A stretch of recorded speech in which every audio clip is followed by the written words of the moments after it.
poor orphan met a prince in the middle of the night, but neither of them knew that this chance encounter would uncover a shocking secret buried for over 12 years. Amara had lost her parents when she was just a little girl and was forced to live with her cruel uncle and aunt, who treated her like a servant. One stormy night, her aunt sent her to fetch water from a distant stream at midnight. Alone, frightened, and carrying heavy buckets, Amara had no idea that her life was about to change forever. On her way to the stream, she crossed paths with Prince Kalechi, the son of a powerful king and billionaire. Moved by her sad story, the prince showed her kindness when no one else would. As their friendship blossomed into love, dark secrets from Amara's past began to surface. But when her jealous aunt tried to destroy their relationship with a wicked plan, she accidentally exposed a crime that had been hidden for years. What the prince discovered about Amara's parents left him heartbroken and shocked the entire kingdom. Stay tuned as this emotional story unfolds with betrayal, love, shocking revelations, and a journey from pain to royalty. Before we begin, don't forget to like this video and subscribe to the channel, so you never miss another heartwarming and inspiring story. Now, let's dive into today's incredible tale. The kingdom of Umadara was known for its beauty. Tall green trees surrounded the villages, colorful flowers bloomed throughout the year, and rivers flowed peacefully across the land. The people were hardworking and kind, and many visitors often described the kingdom as a paradise. But for one young woman, life in Umadara felt nothing like paradise. Her name was Amara. At 22 years old, she had already experienced more pain than many people would experience in a lifetime. Amara was an orphan. 12 years earlier, her life had been completely different. She had once lived in a beautiful house with loving parents who adored her. Her father, Chinidu, was a respected businessman, while her mother, Adiz, was known throughout the community for her kindness and generosity. Their home was always filled with laughter. Every evening, after work, her father would carry her onto his shoulders and walk around the compound while she laughed happily. Her mother would sit nearby, smiling as she watched them.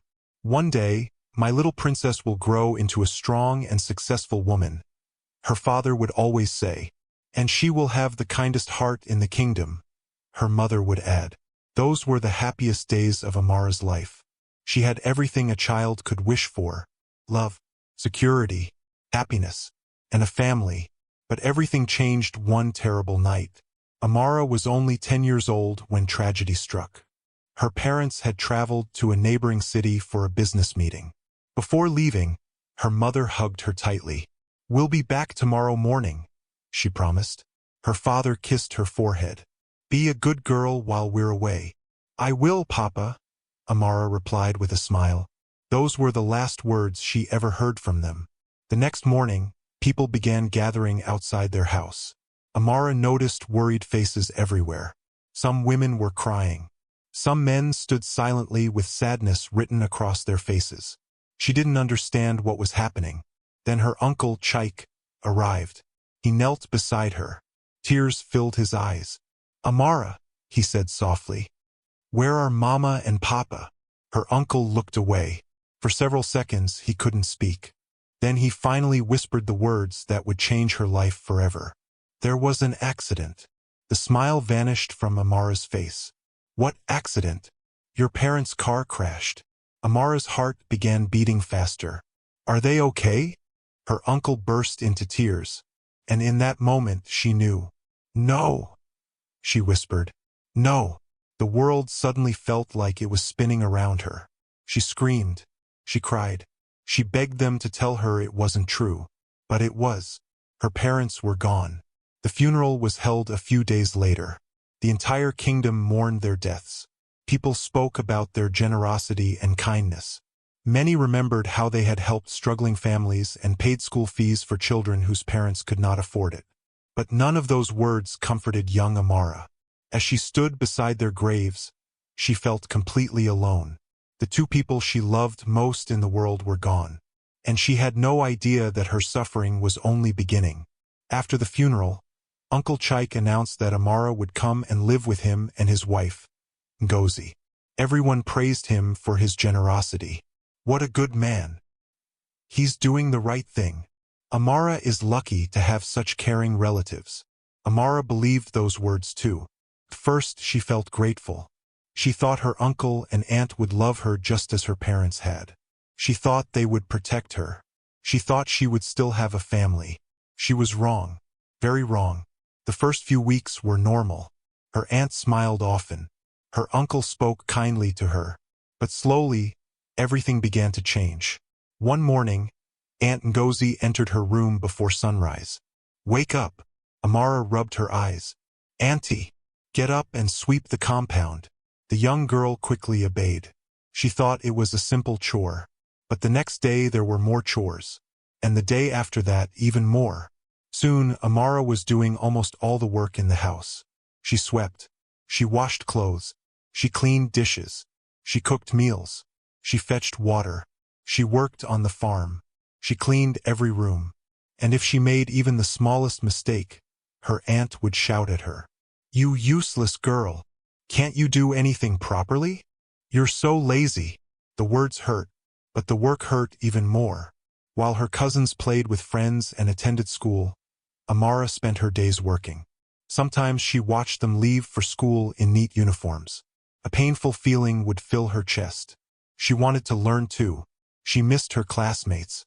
She missed reading books. She missed dreaming about the future. One evening, she finally gathered the courage to speak. "Auntie." "What?" Ngozi snapped. "Can I return to school?" The woman looked at her as though she had said something ridiculous. "School?" "Yes, Auntie." Ngozi laughed. A cruel laugh. "Who will do all the work if you go to school?" Amara lowered her head. "But Papa always wanted me to." A loud slap landed across her face. The young girl stumbled backward. Tears filled her eyes. "Don't mention your father in this house again," Ngozi shouted. From that day onward, Amara never asked about school again. Years passed. The little girl grew into a beautiful young woman. But her life never improved. In fact, it became worse. Her cousins constantly mocked her. House girl, servant, orphan. They called her names every chance they got. Sometimes they intentionally dirtied their clothes just so she would have more washing to do. Other times they ordered her around as if she were their servant. And Aunt Ngozi encouraged them. The woman seemed to enjoy humiliating her. Every insult chipped away at Amara's confidence. Yet somehow she never became bitter. She remained kind. She remained respectful. She remained hopeful. Deep inside, she believed that one day things would get better. One afternoon, while working at the market, she helped an elderly woman whose basket had fallen. The old woman smiled warmly. "Thank you, my child." "You're welcome, Mama. You have a good heart." Amara smiled. The woman studied her face. "You've suffered greatly." Amara was surprised. "How did you know?" "I can see it in your eyes." The old woman squeezed her hand. "Do not lose hope." "What hope is left?" Amara asked quietly. The old woman smiled. "God has not forgotten you." Those words stayed with her for a long time. Whenever life became difficult, she remembered them. God has not forgotten you. Still, the suffering continued. Every morning before sunrise, she woke up to begin her endless chores. Every night, she collapsed onto her thin mattress exhausted. Sometimes she cried herself to sleep. Sometimes she prayed. And sometimes she simply stared at the ceiling wondering why life had been so unfair. One evening, after working all day under the hot sun, she returned home carrying firewood. Sweat covered her face. Her hands were sore. Her feet ached. Yet Aunt Ngozi wasn't satisfied. "Why are you walking so slowly?" she demanded. "I've been working all day, Auntie." And Amara remained silent. She knew better than to argue. That night, everyone ate dinner. Everyone except Amara. She had accidentally broken a plate earlier that day. As punishment, Aunt Ngozi refused to give her food. Hungry and exhausted, she went to bed. Her stomach growled throughout the night. But she said nothing, because speaking up only made things worse. A few days later, Amara sat alone beneath a large tree near the compound. The sun was setting. The sky glowed orange and gold. For a brief moment the world felt peaceful. She looked up at the sky. "Mama, Papa." Her voice trembled. "I miss you." Tears rolled down her cheeks. "I wish you were here." The wind blew gently through the trees. She closed her eyes. Sometimes she imagined her parents were watching over her. Sometimes she imagined they could hear her prayers. And sometimes she imagined what her life would have been like if they had survived. Would she have gone to university? Would she have started a business? Would she have been happy? She would never know. Suddenly, she heard Aunt Ngozie's voice from the house. "Amara!" The young woman quickly wiped away her tears. "Coming, Auntie." She stood and hurried back inside. Another long night of work awaited her. As she entered the house, she had no idea that destiny was already moving in her favor. She did not know that her life was about to change. She did not know that someone important would soon enter her world. Someone who would see her worth. Someone who would fight for her. Someone who would uncover dark secrets buried for years. And someone who would change her future forever. For now, however, Amara remained the poor orphan everyone ignored. A young woman trapped in a life of suffering. A young woman waiting for a miracle. And that miracle was closer than she could possibly imagine. The night was unusually dark. Heavy clouds covered the sky, hiding the moon and stars that normally illuminated the kingdom of Umudara. The air felt cold and damp, and the distant sound of thunder echoed across the hills. Most families had already gone to sleep. The village was silent. Only the occasional barking of a dog or chirping of crickets could be heard in the darkness. Inside Uncle Chike's house, Amara was still awake. As usual, she was the last person to sleep. After serving dinner, she had washed all the plates, cleaned the kitchen, swept the compound one final time, and prepared water for everyone to bathe the next morning. Her entire body ached from exhaustion. All she wanted was to lie down and rest. She had just spread her thin mat on the floor when a loud voice interrupted her. "Amara!" Her heart sank immediately. It was Aunt Ngozi. The woman never called her name gently. Whenever she shouted, trouble usually followed. Amara quickly stood up and rushed into the sitting room. "Yes, Auntie?"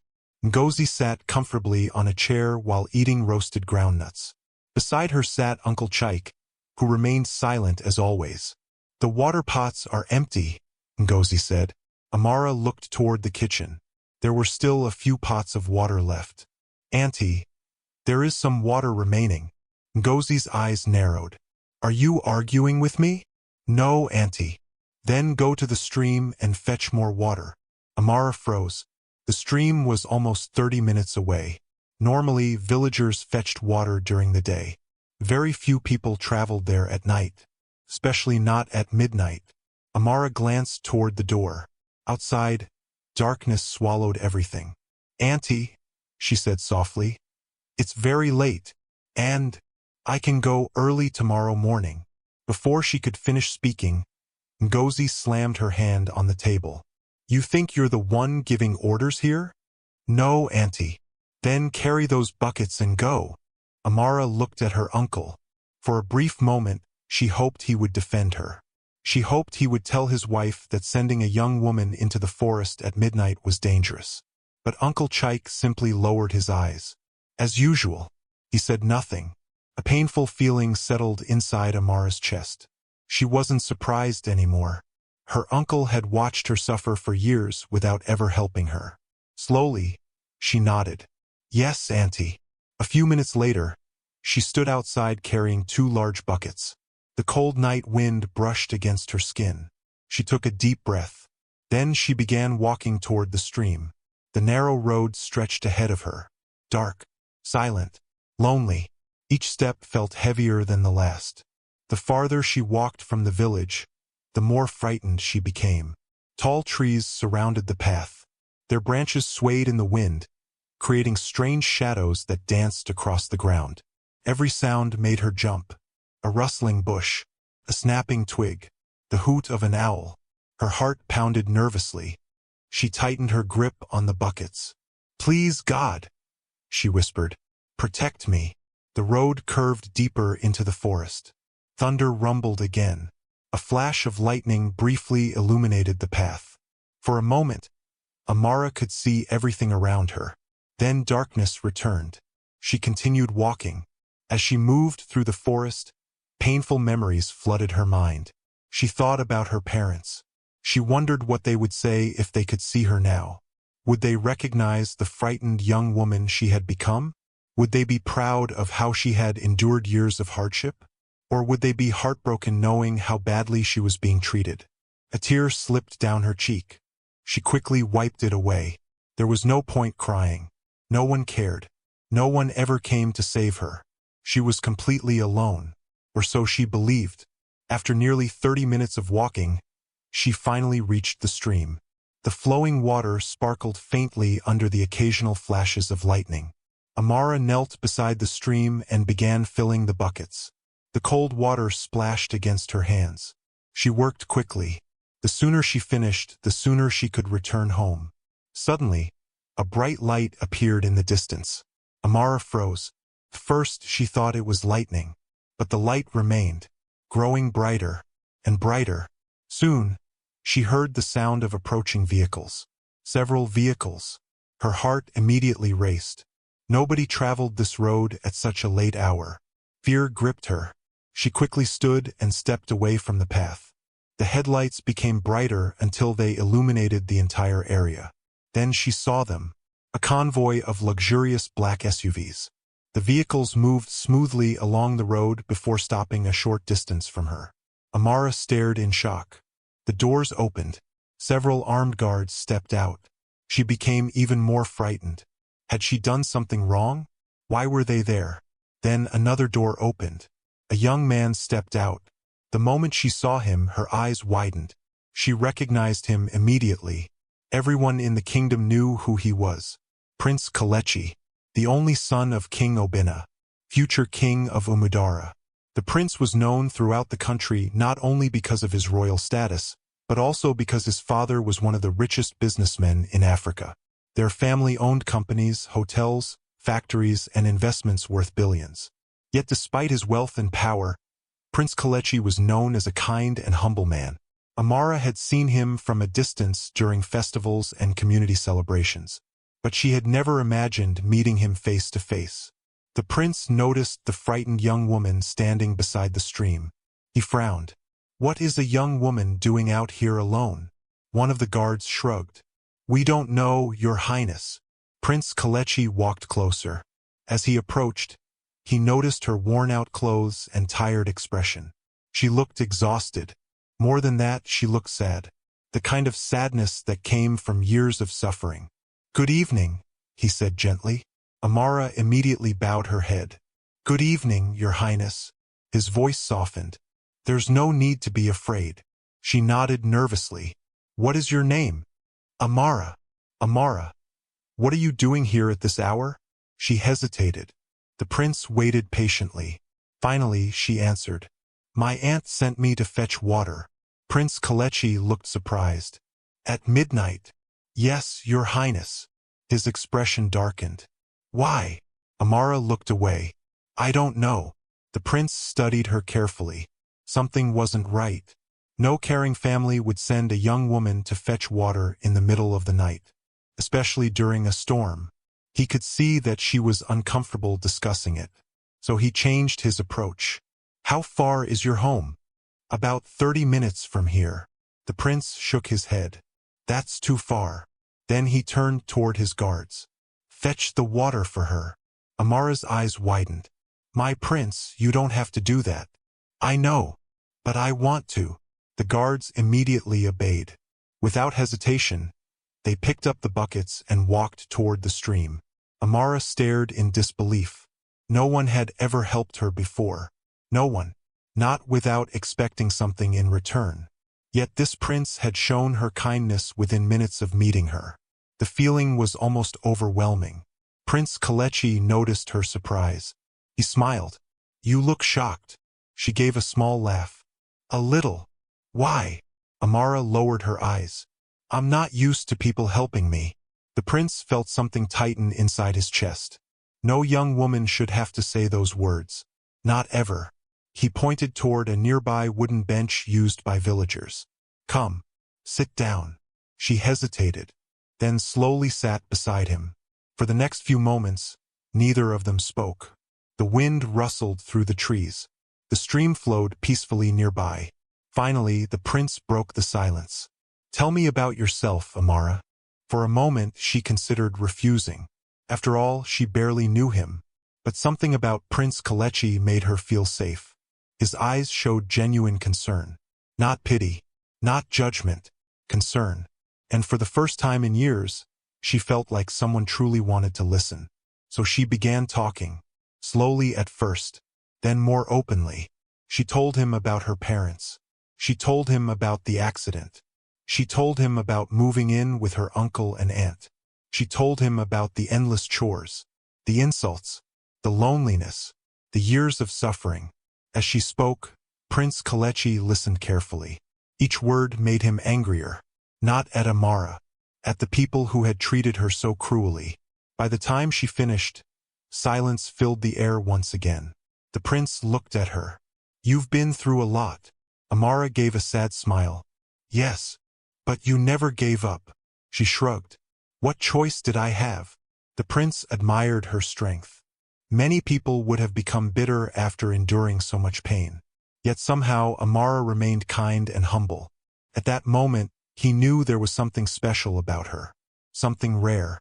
Something beautiful. Neither of them realized it yet. But fate had already begun weaving their lives together. And before the night was over, everything would start to change. The cool night breeze drifted through the trees as Amara and Prince Kalechi sat near the stream. The prince listened carefully as Amara finished telling him about her difficult life. For several moments, neither of them spoke. The only sound was the gentle flow of water and the distant rumble of thunder. Prince Kalechi stared at the ground, trying to process everything he had just heard. He had grown up surrounded by luxury. He lived in one of the most magnificent palaces in the country. He had attended the best schools. He traveled around the world. He never worried about food, shelter, or safety. Yet sitting beside him was a young woman who had spent 12 years suffering in silence. 12 years. The thought made him angry, not because of anything Amara had done, but because of the cruelty she had endured. Finally, he looked at her. "You never told anyone?" Amara shook her head. "Who would listen?" The prince frowned. "Surely someone would have helped." She gave a sad smile. "People see what they want to see." "What do you mean?" "My aunt behaves differently around other people." The prince nodded slowly. "I understand. Everyone thinks she's kind. And she isn't?" Amara laughed bitterly. "No." The prince felt his heart ache. There was so much pain hidden behind her smile. Yet somehow she remained gentle and respectful. Many people would have become angry and bitter after living through such hardship. Amara hadn't. That alone impressed him. "What about your uncle?" the prince asked. "Does he treat you badly too?" Amara thought for a moment. "He doesn't hurt me." "Then why doesn't he stop your aunt?" She looked away. "I don't know." Prince Kalechi could see the disappointment in her eyes. Deep down, she still wished her uncle would protect her. Even after all these years.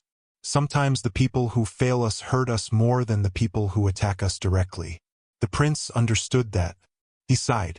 "I'm sorry, Amara." She looked surprised. "Why are you apologizing?"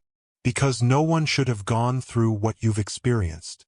Amara stared at him. No one had ever apologized to her before. Not for the insults. Not for the loneliness. Not for the years of suffering. The simple gesture touched her deeply. "Thank you," she whispered. For the first time, the prince noticed how beautiful she was. Not because of expensive clothes or jewelry. She wore neither. Her beauty came from something deeper.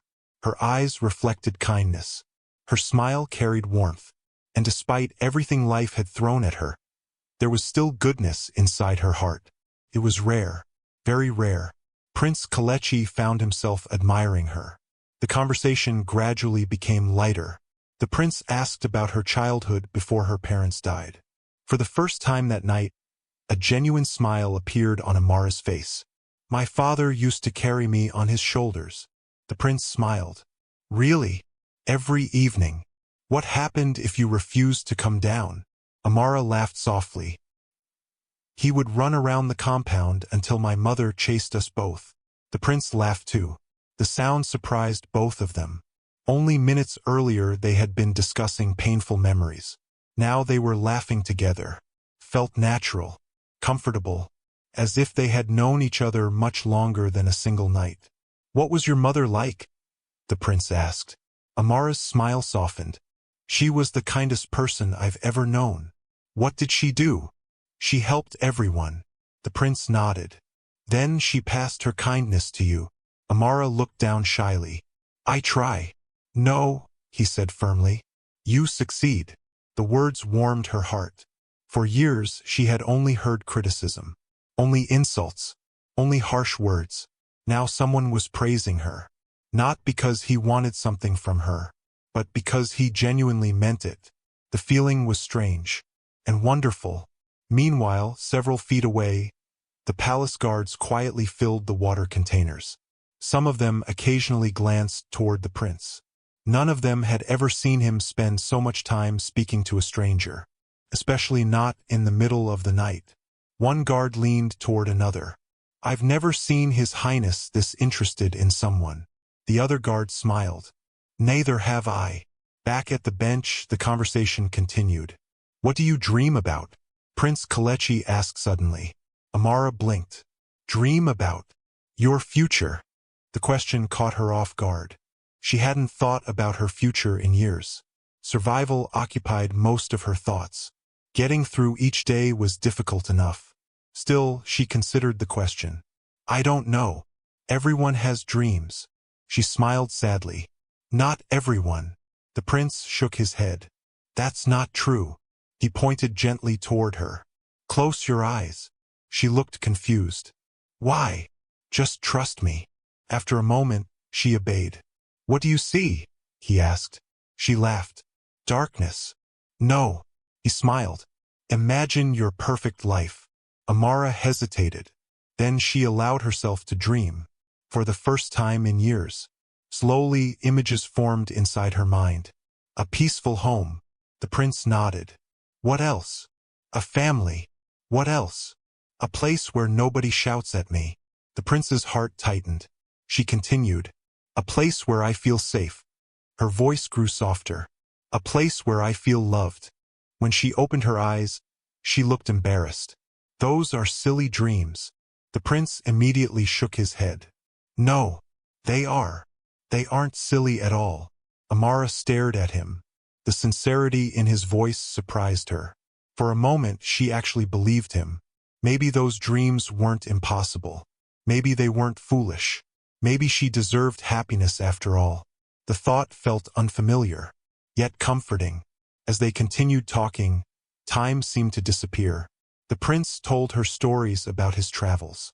He described visiting different countries, meeting world leaders, studying abroad, learning about different cultures. Amara listened with fascination. She had never traveled outside the kingdom. Hearing his stories felt magical. What was your favorite place? She asked. Prince Kalechi thought for a moment. Honestly, yes. Home. She looked surprised. Out of everywhere you've been? He nodded. There is something special about home. Amara looked away. She wished she could say the same. The prince noticed her expression and immediately regretted his words. I'm sorry. It's okay. No. His voice softened. One day you'll have a real home. Amara looked at him. A strange feeling passed between them. Neither spoke. Neither looked away. For several seconds, they simply stared at each other. Then one of the guards approached. Your Highness. The moment ended. The prince turned. Yes. The water containers are ready. Prince Kalechi stood. So soon. The guard smiled. We've been finished for several minutes. The prince laughed. He hadn't even noticed. Amara stood too. Part of her felt disappointed. The night had passed so quickly. For the first time in years, she had enjoyed talking to someone. For the first time in years, she felt seen. The prince walked toward the filled containers. Then he turned to her. You aren't carrying those. My prince, I can manage. No. He shook his head. My guards will take care of it. Amara opened her mouth to protest. Then she stopped. There was no point arguing. The prince had already made up his mind. One guard loaded the containers into a vehicle. Amara watched in disbelief. Never in her life had anyone carried water for her. Tonight felt like a dream. Prince Kelechi opened the rear door of his SUV. Come. She froze. My prince. I'll take you home. Her eyes widened. What? You heard me. The idea seemed impossible. The future king of Umidara wanted to drive her home. If someone had told her that morning, she would have laughed. Yet here it was happening. I don't want to inconvenience you. The prince smiled. You aren't. She hesitated, then slowly climbed into the vehicle. The interior was more luxurious than anything she had ever seen. The seats were soft. The air smelled fresh. Everything looked perfect. The prince sat beside her as the convoy began moving. As they traveled toward the village, Amara stared through the window. Part of her feared she would wake up and discover the entire evening had been a dream. The prince noticed her silence. What are you thinking about? She smiled. That this doesn't feel real. He laughed. I was thinking the same thing. She looked at him curiously. Why? Because I wasn't expecting to meet someone like you tonight. Amara felt her cheeks grow warm. The prince smiled. Neither of them realized it yet. But something important had begun beside that lonely stream. Connection. A friendship. Perhaps even something more. As the convoy approached the village, the lights of nearby homes appeared in the distance. Amara's heart began beating faster. Soon they would reach her aunt's house. Soon reality would return. But one thing was certain. After tonight, her life would never be the same again. Fate had brought her and Prince Kelechi together. And neither of them could yet imagine how much that single meeting would change their future.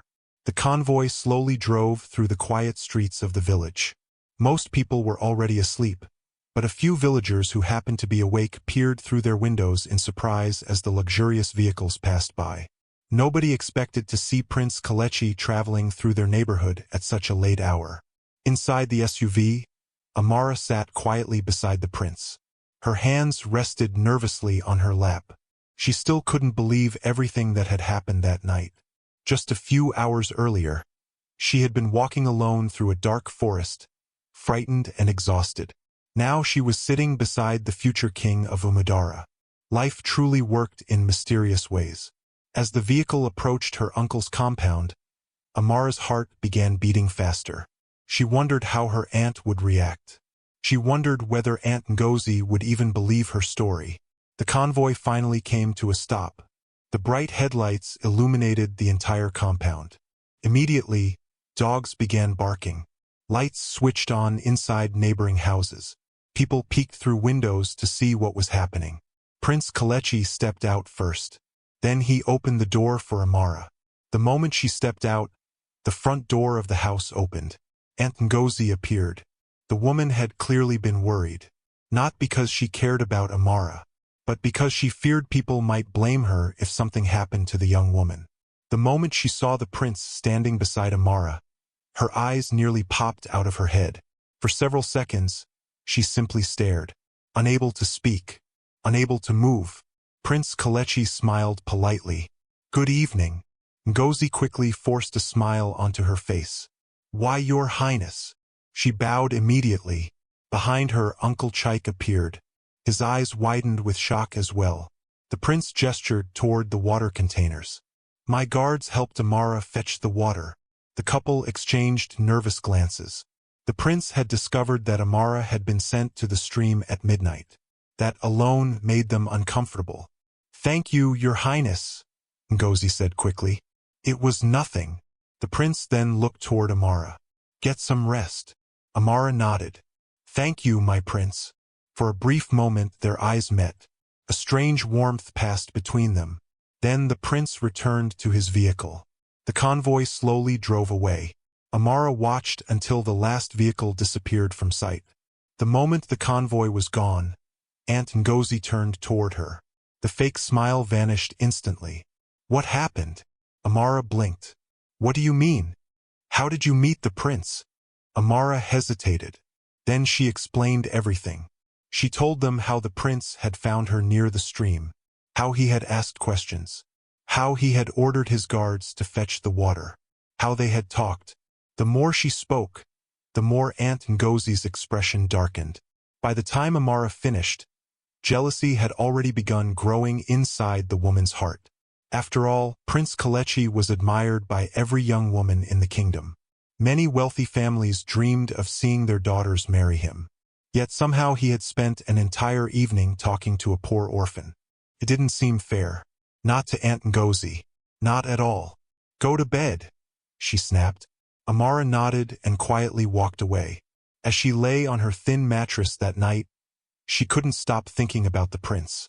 His kindness, his smile, the way he listened to her, the way he treated her with respect. Nobody had ever treated her that way before. Eventually, she fell asleep. For the first time in years, she went to bed with hope in her heart. The following morning, Amara woke before sunrise as usual. She immediately began her chores. She swept the compound, washed dishes, prepared breakfast. Life appeared normal, but inside her heart, something had changed. She found herself remembering every word of her conversation with Prince Kelechi. Several times she caught herself smiling. Then she would quickly stop. It was foolish. The prince was royalty. She was an orphan. Their worlds were completely different. Nothing could ever happen between them. At least that was what she believed. Around midday, the sound of approaching vehicles echoed through the village. Children immediately began running down the road. Villagers stepped outside their homes. Everyone wanted to see what was happening. Amara looked up from the laundry she was washing. Then she froze. The royal convoy was approaching once again. Her heart nearly stopped. Surely not. The vehicles slowed, then stopped directly in front of the compound. Gasps filled the air. The prince stepped out. Within seconds, half the village had gathered nearby. People whispered excitedly, "What is the prince doing here? Who is he visiting? Why has he returned?" Aunt Ngozi rushed outside. This time her smile appeared much faster. "Your Highness!" Prince Kelechi greeted her politely. Then he asked a question that stunned everyone. "May I speak with Amara?" The entire compound became silent. Even the birds seemed to stop singing.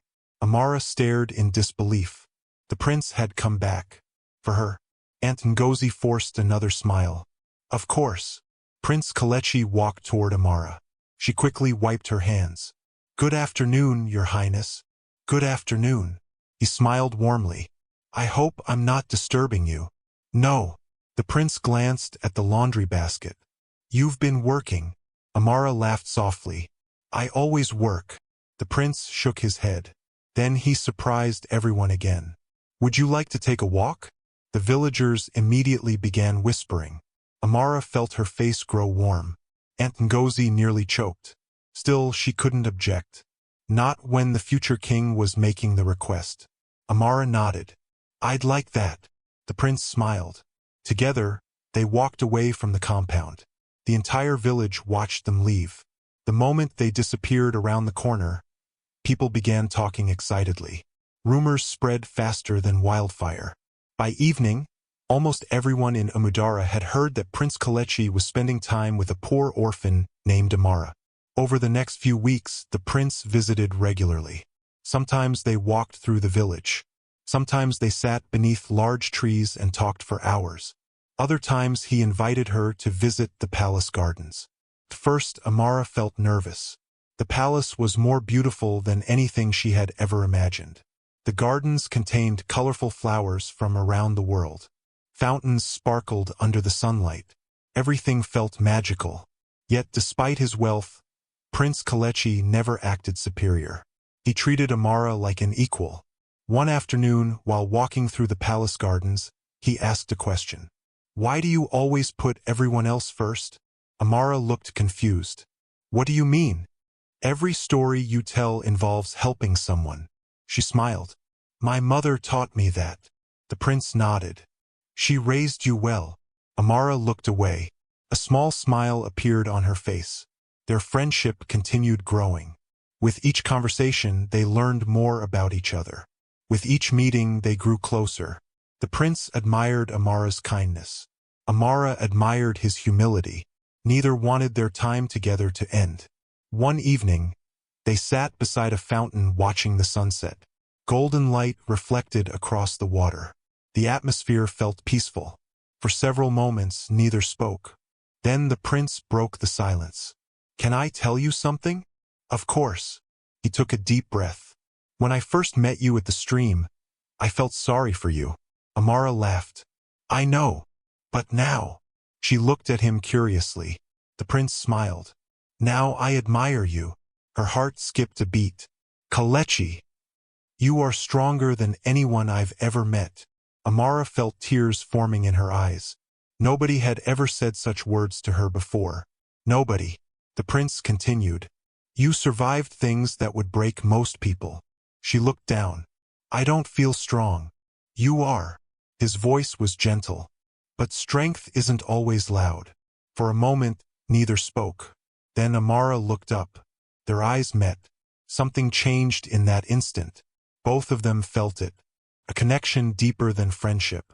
A feeling neither could ignore. Days later, while walking together beneath a beautiful sunset, Prince Kelechi finally spoke the words that had been growing inside his heart. "Amara." She turned toward him. "Yes, I think about you every day." Her heart began racing. The prince stepped closer. "I look forward to seeing you." Amara could barely breathe. "And when you're not around, I miss you." Tears filled her eyes. The prince smiled softly. "I love you." For a moment, time seemed to stop. Amara stared at him in shock. Part of her wondered if she was dreaming. Prince, a future king, loved her. The orphan everyone ignored. The girl nobody valued. The girl who spent years believing she wasn't worth anything. Tears rolled down her cheeks. "I love you too." The prince smiled. Then he gently took her hand. Both of them laughed through their tears. Neither had ever felt happier. Far away, however, someone watched with growing hatred. Aunt Ngozi stood near a window inside her house. She had seen them together. She had heard rumors spreading throughout the kingdom. And every day her jealousy grew stronger. Why should Amara receive such happiness? Why should a poor orphan become the future princess? The thought filled her with rage. As she stared into the distance, an evil idea slowly formed inside her mind. A dangerous plan. A plan that could destroy everything. She smiled coldly. "If I cannot separate them," she whispered, "then I will make sure the prince never wants to see her again." And with that, the first seeds of betrayal were planted. The news spread through Umadara Kingdom faster than anyone could have imagined. Every market, every street, every gathering, people talked about only one thing: Prince Kelechi and Amara. The future king had fallen in love with a poor orphan. Some people admired the relationship. Others were surprised. Many were simply curious. But one person absolutely hated it. Aunt Ngozi. Every day her anger grew stronger. Every time she saw Amara smiling, she became furious. Every time villagers spoke about the prince's affection for Amara, jealousy burned inside her heart. She couldn't understand it. How had everything changed so quickly? For years, Amara had been nothing more than a servant inside her own home. A poor orphan with no future. A girl nobody noticed. Now people spoke about her with admiration. Some even called her the future princess of Umadara. The thought made Ngozi sick with envy. One afternoon, she sat in the sitting room while several neighboring women visited. As expected, the conversation quickly turned to Amara. "You are very lucky," one woman said. Ngozi forced a smile. "Lucky? Of course." The woman laughed. "Your niece may become the wife of Prince Kelechi." Another woman nodded. "Imagine that. The future queen. Everyone will know your family." The women continued talking excitedly. But inside, Ngozi was boiling with rage. "My family?" she thought bitterly. "No, not my family. Amara. Always Amara." For years nobody cared about Amara. Now suddenly everyone loved her. The moment the visitors left, Ngozi's smile disappeared. She slammed a cup onto the table. The loud sound startled Uncle Chike. "What is wrong?" he asked. Ngozi glared at him. "Everything." Chike sighed. He already knew what was bothering his wife. "You are upset about Amara again. Wouldn't you be?" Chike rubbed his forehead. "She hasn't done anything wrong." Ngozi stood abruptly. "That's exactly the problem." "What?" "She keeps acting innocent." Chike frowned. "Because she is innocent." The moment he said those words, Ngozi shot him a furious look. "Whose side are you on?" The man immediately became quiet. As always, he hated conflict, especially conflict involving his wife. But deep down he knew she was wrong. Amara had done nothing to deserve such hatred. Unfortunately, Chike lacked the courage to say it. That evening, Amara returned from spending time with Prince Kelechi. She entered the compound carrying a basket of fruits the prince had given her. Her face glowed with happiness. Immediately, Ngozi felt another wave of jealousy. "Where have you been?" she demanded. Amara stopped. "With Prince Kelechi." The simple answer made Ngozi's blood boil. The girl wasn't even trying to hide it anymore. Every day she spent more time with the prince. Every day their relationship grew stronger. Soon he would probably propose marriage. And if that happened, everything would change. Ngozi couldn't allow that. Not under any circumstances. That night, long after everyone else had gone to sleep, Ngozi remained awake. She sat alone inside her room thinking, planning, searching for a way to destroy the relationship. The prince clearly loved Amara. Simple lies wouldn't work. False rumors wouldn't be enough. She needed something stronger, something powerful enough to make the prince hate her. Suddenly, an idea entered her mind. A wicked idea. Slowly, a smile spread across her face. "Perfect," she whispered. The next morning, Ngozi secretly left the village. She traveled to a nearby town where few people knew her. There she searched for someone willing to do dirty work. After several hours, she finally found him. A man named Obiora. Obiora had a terrible reputation. People feared him. He was known for causing trouble and taking money to do things others wouldn't. The moment Ngozi saw him sitting outside a small bar, she knew she had found the right person. She approached carefully. "Are you Obiora?" The man looked up. "Who's asking?"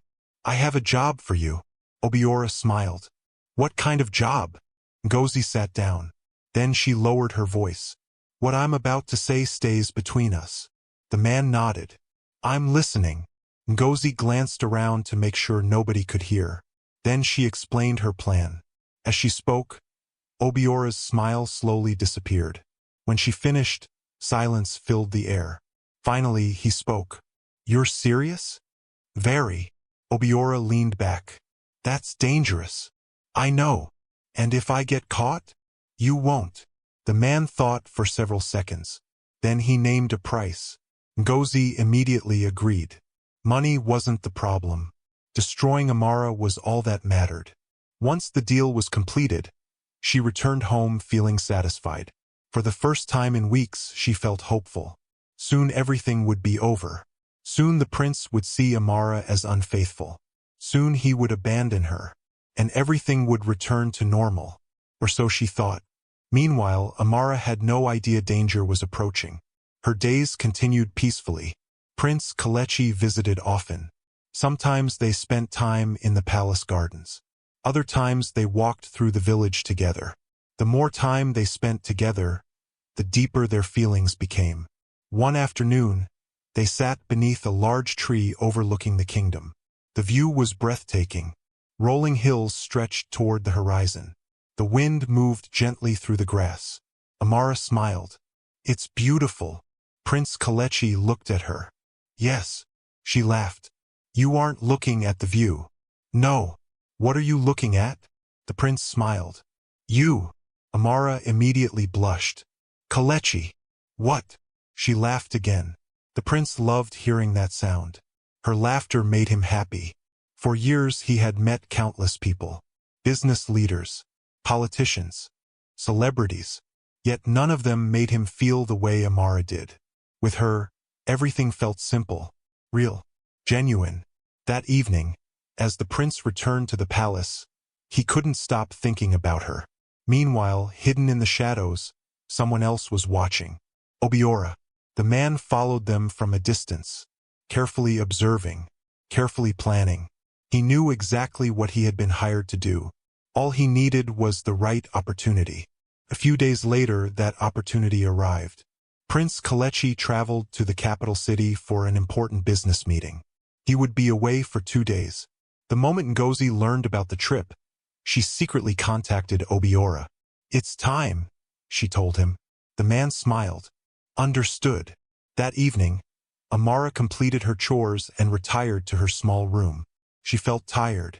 The day had been long. As she prepared to sleep, she thought about Prince Kelechi. She missed him already. The thought made her smile. Then she closed her eyes. Outside, however, danger was drawing closer. Obiora had arrived. He hid among the trees surrounding the compound, patiently waiting, watching. The house gradually became quiet. One by one, the lights went out. Everyone went to bed, exactly as planned. Hours passed. The village slept peacefully. Only Obiora remained awake. Finally, he decided the time had come. Slowly, he climbed over the fence. His movements were careful, silent, deliberate. Step by step, he approached the house. The moonlight illuminated his face. A cruel smile appeared on his lips. Inside her room, Amara slept peacefully, completely unaware of the danger outside, completely unaware of the evil plan that had been created against her. Back at the palace, however, something unexpected was happening. Although Prince Kelechi was away, he had instructed several royal guards to quietly watch over Amara. He knew she had enemies. He knew not everyone approved of their relationship, and he wanted her protected. One of those guards happened to be patrolling nearby that very night. As he moved through the area, he noticed a suspicious figure climbing over the fence. Immediately, his instincts alerted him. Something wasn't right. The guard stopped. His eyes narrowed. Then he quietly followed the intruder. Obiora continued moving toward Amara's room, completely unaware that someone was watching him, completely unaware that his plan was about to fall apart. The royal guard placed a hand on his weapon. His expression hardened. Whatever this man intended to do, it would not happen tonight. And within moments, everything would change. The trap designed for Amara was about to become a trap for the people who created it. The night was silent. A cool breeze swept through the village as most of the residents slept peacefully in their homes. The moon hung high above the kingdom, casting pale light across the narrow roads and quiet compounds. Inside her small room, Amara slept soundly. For the first time in many years, her heart carried hope. Her relationship with Prince Kelechi had brought joy back into her life. Even though the prince was away on business, she found herself smiling whenever she thought about him. She had no idea that danger was lurking outside. Hidden among the shadows, Obiora slowly moved toward her window. His footsteps were careful, his breathing steady. Every part of his plan had been arranged. Aunt Ngozi had promised him a large amount of money. All he needed to do was carry out the task. Then everything would be finished. Unfortunately for him, he wasn't alone. Several meters away, a royal guard named Ibrahim watched from the darkness. Prince Kelechi had personally selected Ibrahim for this assignment. The prince trusted him completely. He was loyal, intelligent, and highly skilled. Earlier that evening, Ibrahim had noticed the suspicious stranger sneaking around the compound. Immediately, he knew something was wrong. Years of training had sharpened his instincts. Good people did not climb over fences in the middle of the night, and they certainly didn't sneak toward the room of a young woman. So he followed, silently, patiently, waiting for the right moment. Meanwhile, Obiora reached Amara's window. He looked around carefully. The compound remained quiet. Nobody appeared to be watching. A cruel smile spread across his face. Slowly, he pushed the window open. The wooden frame creaked softly. Inside the room, Amara shifted slightly in her sleep. But she didn't wake up. Obiora quietly climbed inside. His heart raced with excitement. Soon he would complete the task. Soon he would collect his money. He took a step toward the bed. Then another. And another. Suddenly, a powerful voice exploded behind him. "Don't move!" Obiora froze. Fear shot through his body. He spun around. Standing in the window was Ibrahim. The royal guard's expression was cold. Dangerous. Obiora immediately realized something had gone terribly wrong. Before he could react, Ibrahim leaped into the room. The guard moved with incredible speed. Years of military training made him far stronger than the average man. Obiora attempted to run, but Ibrahim grabbed him by the shirt. The two men crashed into a table. The loud noise echoed through the house. Amara's eyes flew open. For a moment she thought she was dreaming. Then she saw two men struggling in her room. Fear instantly gripped her. She screamed. The sound shattered the silence of the night. "Help!" Outside, dogs began barking. Lights switched on throughout the compound. Obiora desperately tried to break free. He threw a punch. Ibrahim blocked it easily. Then the guard struck him hard in the stomach. Obiora gasped. The air rushed from his lungs. Before he could recover, Ibrahim forced him to the ground. The guard pinned him firmly. "You're finished." Obiora struggled. But it was useless. The more he fought, the tighter Ibrahim's grip became. Within seconds, the intruder was completely restrained. The front door burst open. Uncle Chaik rushed inside. Behind him came Aunt Ngozi. The moment she saw Obiora lying on the floor, her heart nearly stopped. Panic flashed across her face. Fortunately, nobody noticed. Yet, "What is happening?" Chaik shouted. Ibrahim stood. This man broke into Amara's room. The room fell silent. Everyone stared at Obiora. Amara sat on the bed trembling. Fear still filled her eyes. She couldn't believe how close danger had come. If the guard hadn't arrived, she didn't even want to think about it. Ibrahim looked at the intruder. "Who sent you?" Obiora remained silent. The guard's expression hardened. "I asked a question." Still nothing. Aunt Ngozi forced herself to appear shocked. "This is terrible." Inside, however, she was terrified. If Obiora talked, everything would be over. The guard tied the man's hands securely. Then he turned toward Amara. "Are you all right?" She nodded slowly. "Yes." "Did he touch you?" "No." The guard sighed with relief. "Good." Aunt Ngozi quickly spoke. "Perhaps he's just a thief." Ibrahim immediately shook his head. "No." The woman froze. The guard continued. "He walked past valuable items." Everyone looked confused. Ibrahim pointed toward the room. "There are things here worth stealing." Then he pointed toward Amara. But he came directly to her room. Silence filled the house.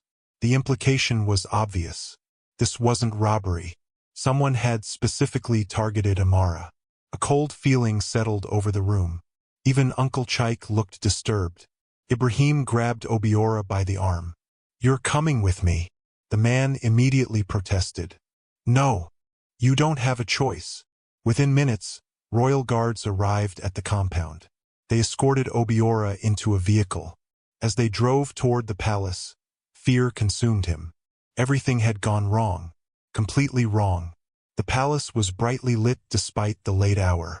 The king's security team immediately took custody of the prisoner. Word quickly reached Prince Kalechi. The prince had just returned from his trip. The moment he heard what happened, anger exploded inside him. Without wasting a second, he rushed to the palace interrogation room. Several guards stood nearby when he entered. Obiora sat tied to a chair. The man's face was bruised. His confidence had vanished. Prince Kalechi walked slowly toward him. His expression was ice-cold. "Who are you?" The man remained silent. The prince leaned forward. "I'll ask again." Obiora swallowed nervously.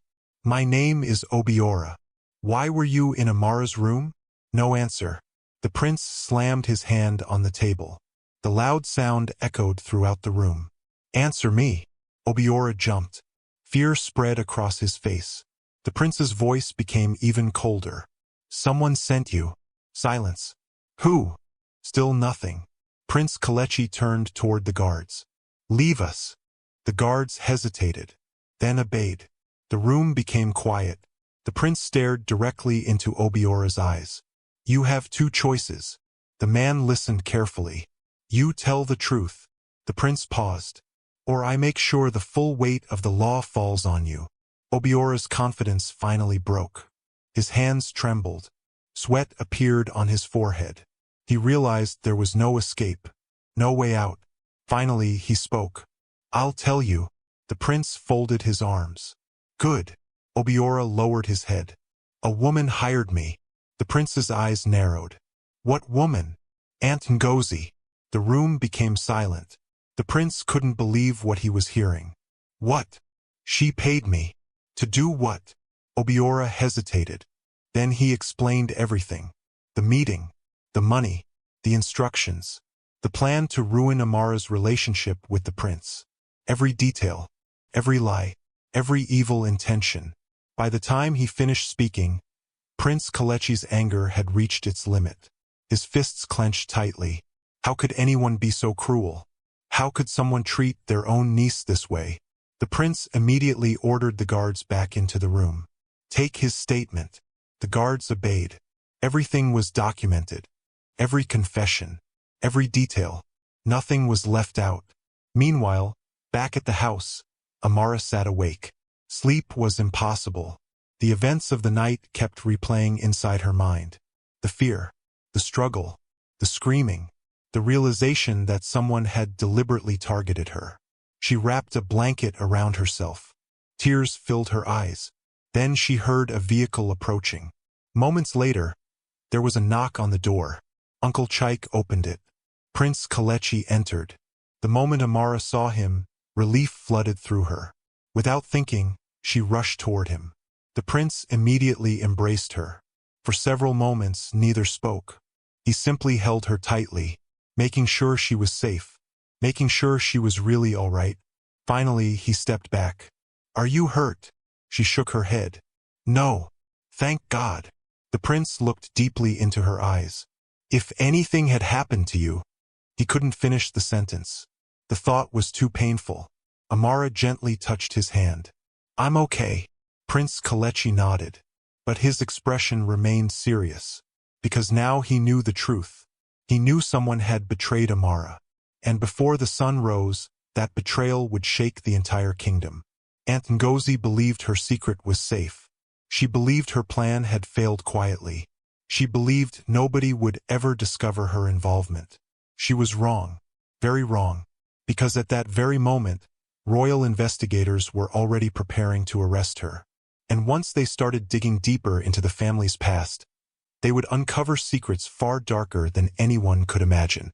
Secrets connected to the deaths of Amara's parents. Secrets buried for more than a decade. Secrets that would soon change everything. The sun had not yet risen when the royal guards arrived at Uncle Chaik's compound. The village was still quiet. Most people were asleep. Only a few early farmers were awake, preparing for the day's work. Inside the house, Aunt Ngozi sat on her bed, unable to sleep. Fear had kept her awake throughout the night. Something felt wrong, very wrong. Ever since Obiora had been taken away by the royal guards, a terrible feeling had settled inside her chest. She kept telling herself everything would be fine. She kept convincing herself that Obiora would remain silent. But deep down, she knew the truth. Obiora was not the type of man who suffered for other people. If pressured enough, he would talk. And if he talked, everything would collapse.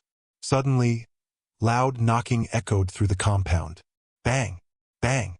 Bang! Ngozi sat upright. Her heart immediately began racing. More knocking followed. This time even louder. "Open the door!" The voice belonged to one of the royal guards. Fear washed over her. Beside her, Uncle Chaik also woke up. "What is happening?" he asked nervously. Neither of them had time to answer. The knocking continued. A few moments later, Chaik opened the door. The sight waiting outside nearly made him collapse. 6 royal guards stood in the compound. Behind them were several palace officials. Their expressions were serious. The lead guard stepped forward. Are you Chaik Okafor? Why, yes. The guard nodded. Where is Ngozi? At that moment, Ngozi knew. It was over. The woman slowly emerged from the room, trying her best to appear calm, trying her best to hide her fear. What is this about? She asked. The lead guard unfolded a document. You are under arrest. The color drained from her face. What? You are accused of conspiracy, attempted harm, and arranging an attack against Amara. The entire compound became silent. Even Uncle Chaik looked stunned. And no, Ngozi stammered. There must be a mistake. There is no mistake. The guard continued. Obiora confessed. The moment she heard those words, her knees nearly gave way. Obiora had talked. Everything was ruined.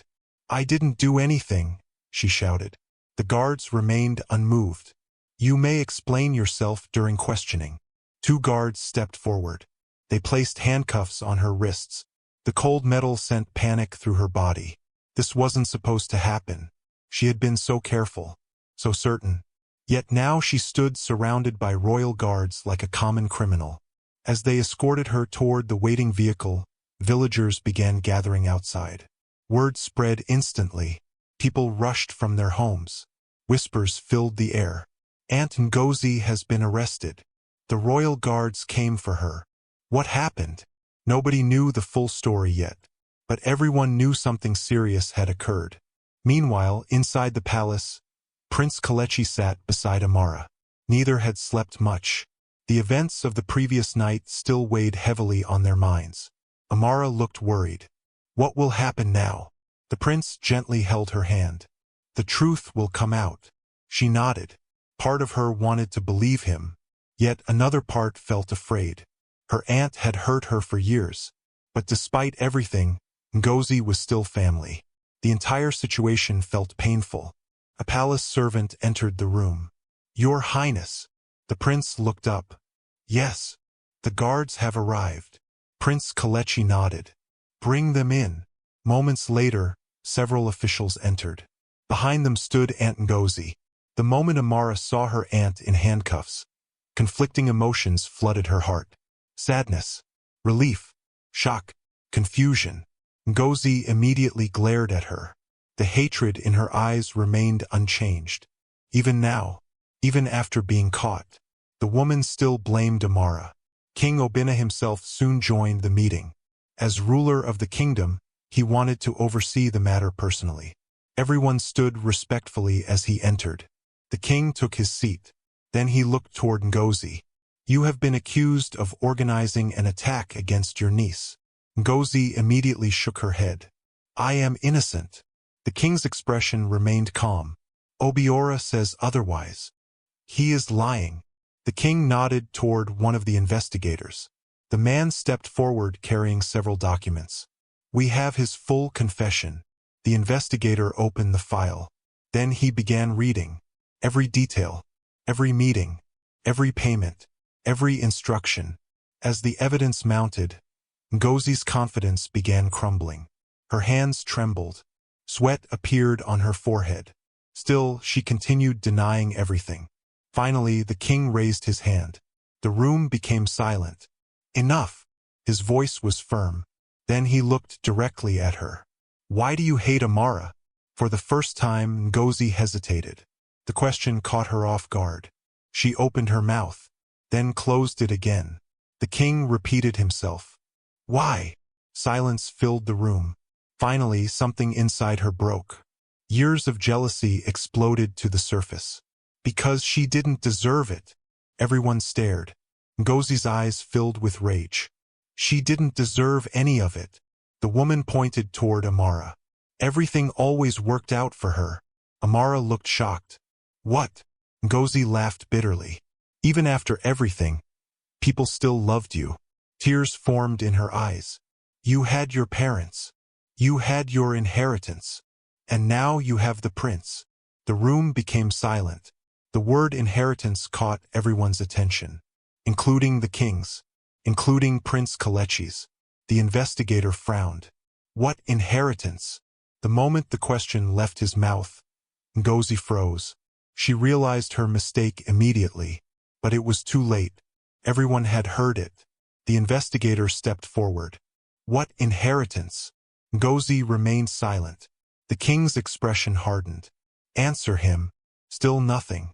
The investigator exchanged a glance with the king. Then he spoke. We need to examine the family records.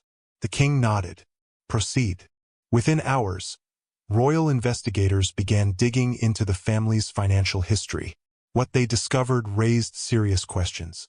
Years earlier, shortly after Amara's parents died, ownership of several properties had quietly transferred to you in Klechike. Businesses, land, bank accounts, investments, everything had changed hands surprisingly quickly, far quicker than normal legal procedures allowed. The discovery immediately triggered a deeper investigation. For the first time in 12 years, officials reopened the case involving the deaths of Amara's parents. At first, many believed nothing would come from it. After all, the accident had occurred over a decade ago. Evidence would be difficult to find. Witnesses might no longer remember details, but the investigators were determined. Over the following days, they interviewed dozens of people. Old business associates, former employees, mechanics, police officers, anyone connected to the case. Then something unexpected happened. A retired mechanic came forward. The elderly man requested a private meeting with investigators. His testimony shocked everyone. I worked on that vehicle. The investigator leaned forward. What vehicle? The car involved in the accident. The room became silent. The mechanic continued. Something about it bothered me. What? The brake lines. The investigator's eyes widened. What about them? They didn't fail naturally.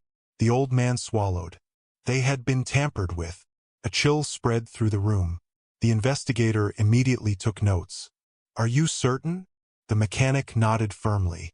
I've repaired vehicles for 40 years. His expression became serious. That wasn't an accident. The statement changed everything.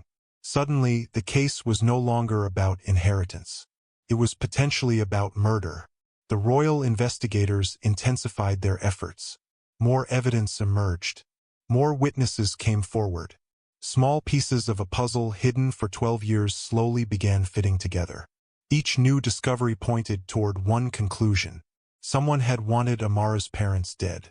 Meanwhile, Uncle Chike grew increasingly nervous. Every day brought new questions, new evidence, new interviews. He barely slept. His appetite disappeared. Fear consumed him, because unlike Ngozi, he knew the truth. And he knew investigators were getting closer. One evening, royal guards arrived at his house. The moment he saw them, he knew why they had come. The lead investigator stepped forward. We need you to come with us. Chike lowered his head. His hands trembled. He didn't resist. He didn't argue. Because deep inside, he already knew his secrets could not remain buried forever. Back at the palace, Amara sat alone in the garden. The recent revelations overwhelmed her. Nothing made sense anymore. Her entire life felt like a lie. She remembered her parents, their smiles, their kindness, their love. Then she remembered all the years that followed. The suffering, the abuse, the loneliness. Could it really be true? Could her parents have been murdered? Tears filled her eyes. Prince Kelechi quietly approached. He sat beside her. For several moments, neither spoke. Finally, Amara broke the silence. If this is true, her voice trembled, then everything I believed was a lie. The prince gently placed an arm around her shoulders. We don't know everything yet. She nodded. But we're getting closer. The prince looked toward the setting sun. His expression became serious. The investigation was far from over. In fact, it was only beginning. And soon, evidence would emerge that would expose a crime far darker than anyone had imagined. A crime committed by the very people Amara had trusted as family. A crime that would finally bring justice for her parents and change her life forever. The investigation into the deaths of Amara's parents quickly became the biggest story in Umudara Kingdom. Everywhere people gathered, they talked about it. At the market, in churches, at village meetings, in homes. No one could believe that what had been considered a tragic accident for 12 years might actually be something much darker. The royal investigators worked day and night. Every piece of evidence was carefully examined. Every witness was questioned. Every financial record was reviewed. And with each passing day, the truth moved closer to the surface. Inside the palace detention center, Uncle Chaik sat alone in a small room. Dark circles surrounded his eyes. He had barely slept. The pressure was becoming unbearable. Every question from investigators reminded him of the terrible secret he had carried for more than a decade. A secret that haunted him every single day. At first, he had convinced himself he could live with it. He had told himself that time would erase the guilt. But time had only made it worse. Now the truth was catching up with him. And he knew he could not escape forever. The door opened. 2 investigators entered. They sat across from him. For several moments, nobody spoke. Finally, one investigator placed a thick file on the table. "We've uncovered a lot of information." Chaik stared silently at the file. The investigator continued. "We know about the properties." No response. "We know about the businesses." Still nothing. "We know about the inheritance." Chaik lowered his head. The second investigator leaned forward. "Why did you take everything that belonged to your brother?" Silence filled the room. The first investigator opened the file. Inside were documents showing property transfers, business ownership records, and financial transactions. Evidence that had been hidden for years. One by one, the investigator placed them on the table. "Explain these." Chaik stared at the papers. His hands trembled. The evidence was overwhelming. There was no denying it anymore. Yet he remained silent. The investigators exchanged glances. Then the first investigator said something unexpected. "Ngozi is talking." Chaik's head immediately snapped up. "What?" The investigator nodded. "She's telling us everything." It wasn't true. But Chaik didn't know that. Panic filled his face. For years, he and Ngozi had protected each other. Now he suddenly believed she had abandoned him. The second investigator saw the fear in his eyes and pressed harder. "Do you really want to carry all the blame alone?" The room became silent.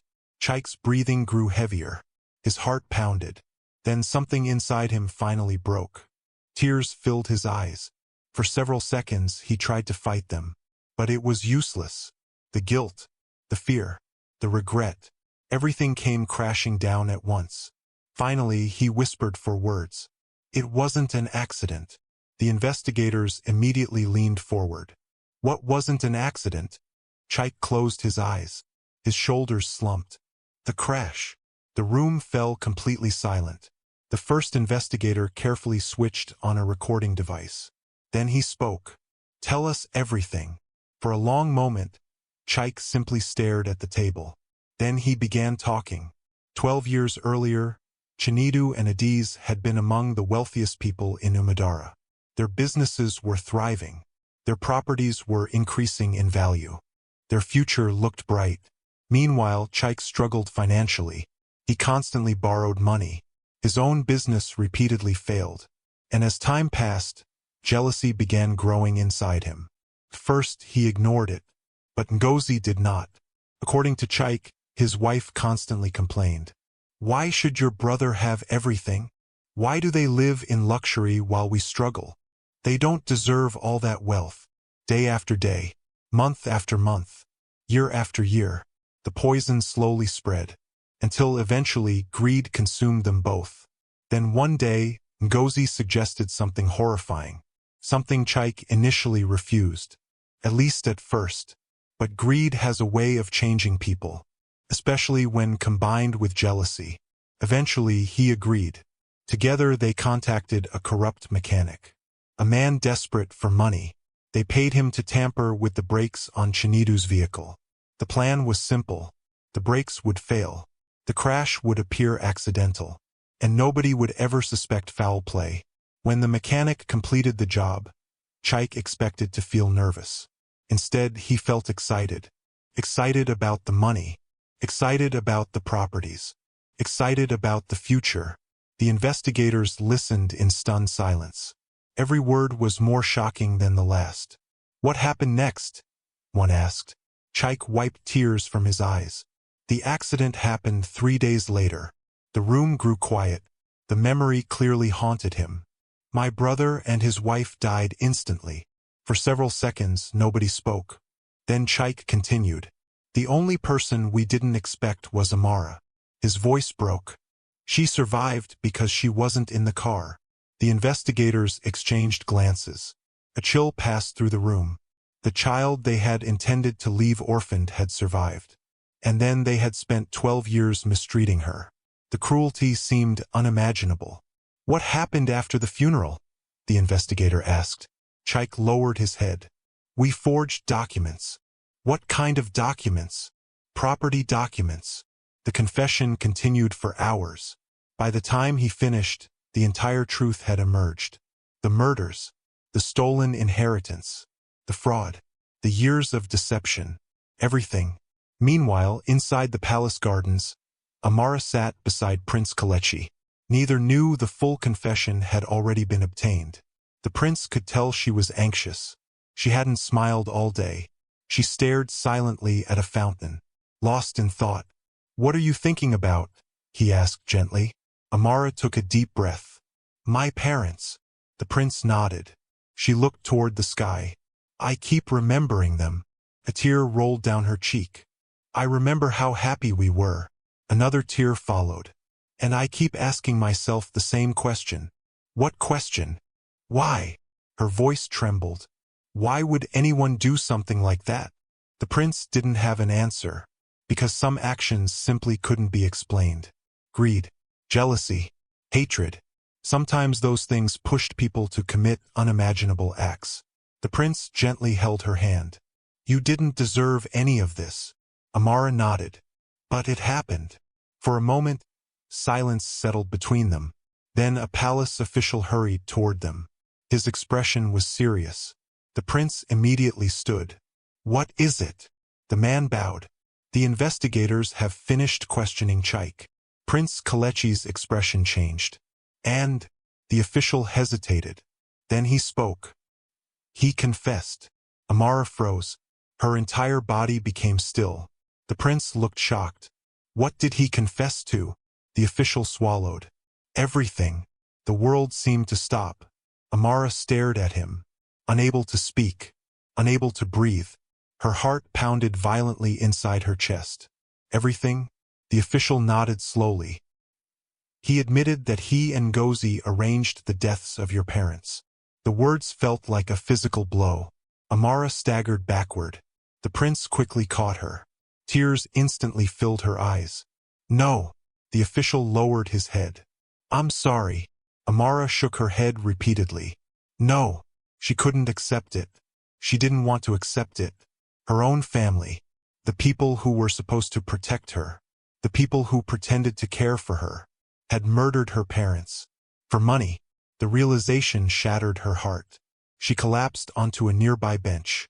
Tears streamed down her face. Pain unlike anything she had ever experienced consumed her. For years she had wondered why her life had been so difficult. Now she knew. The suffering hadn't been an accident. It had been planned.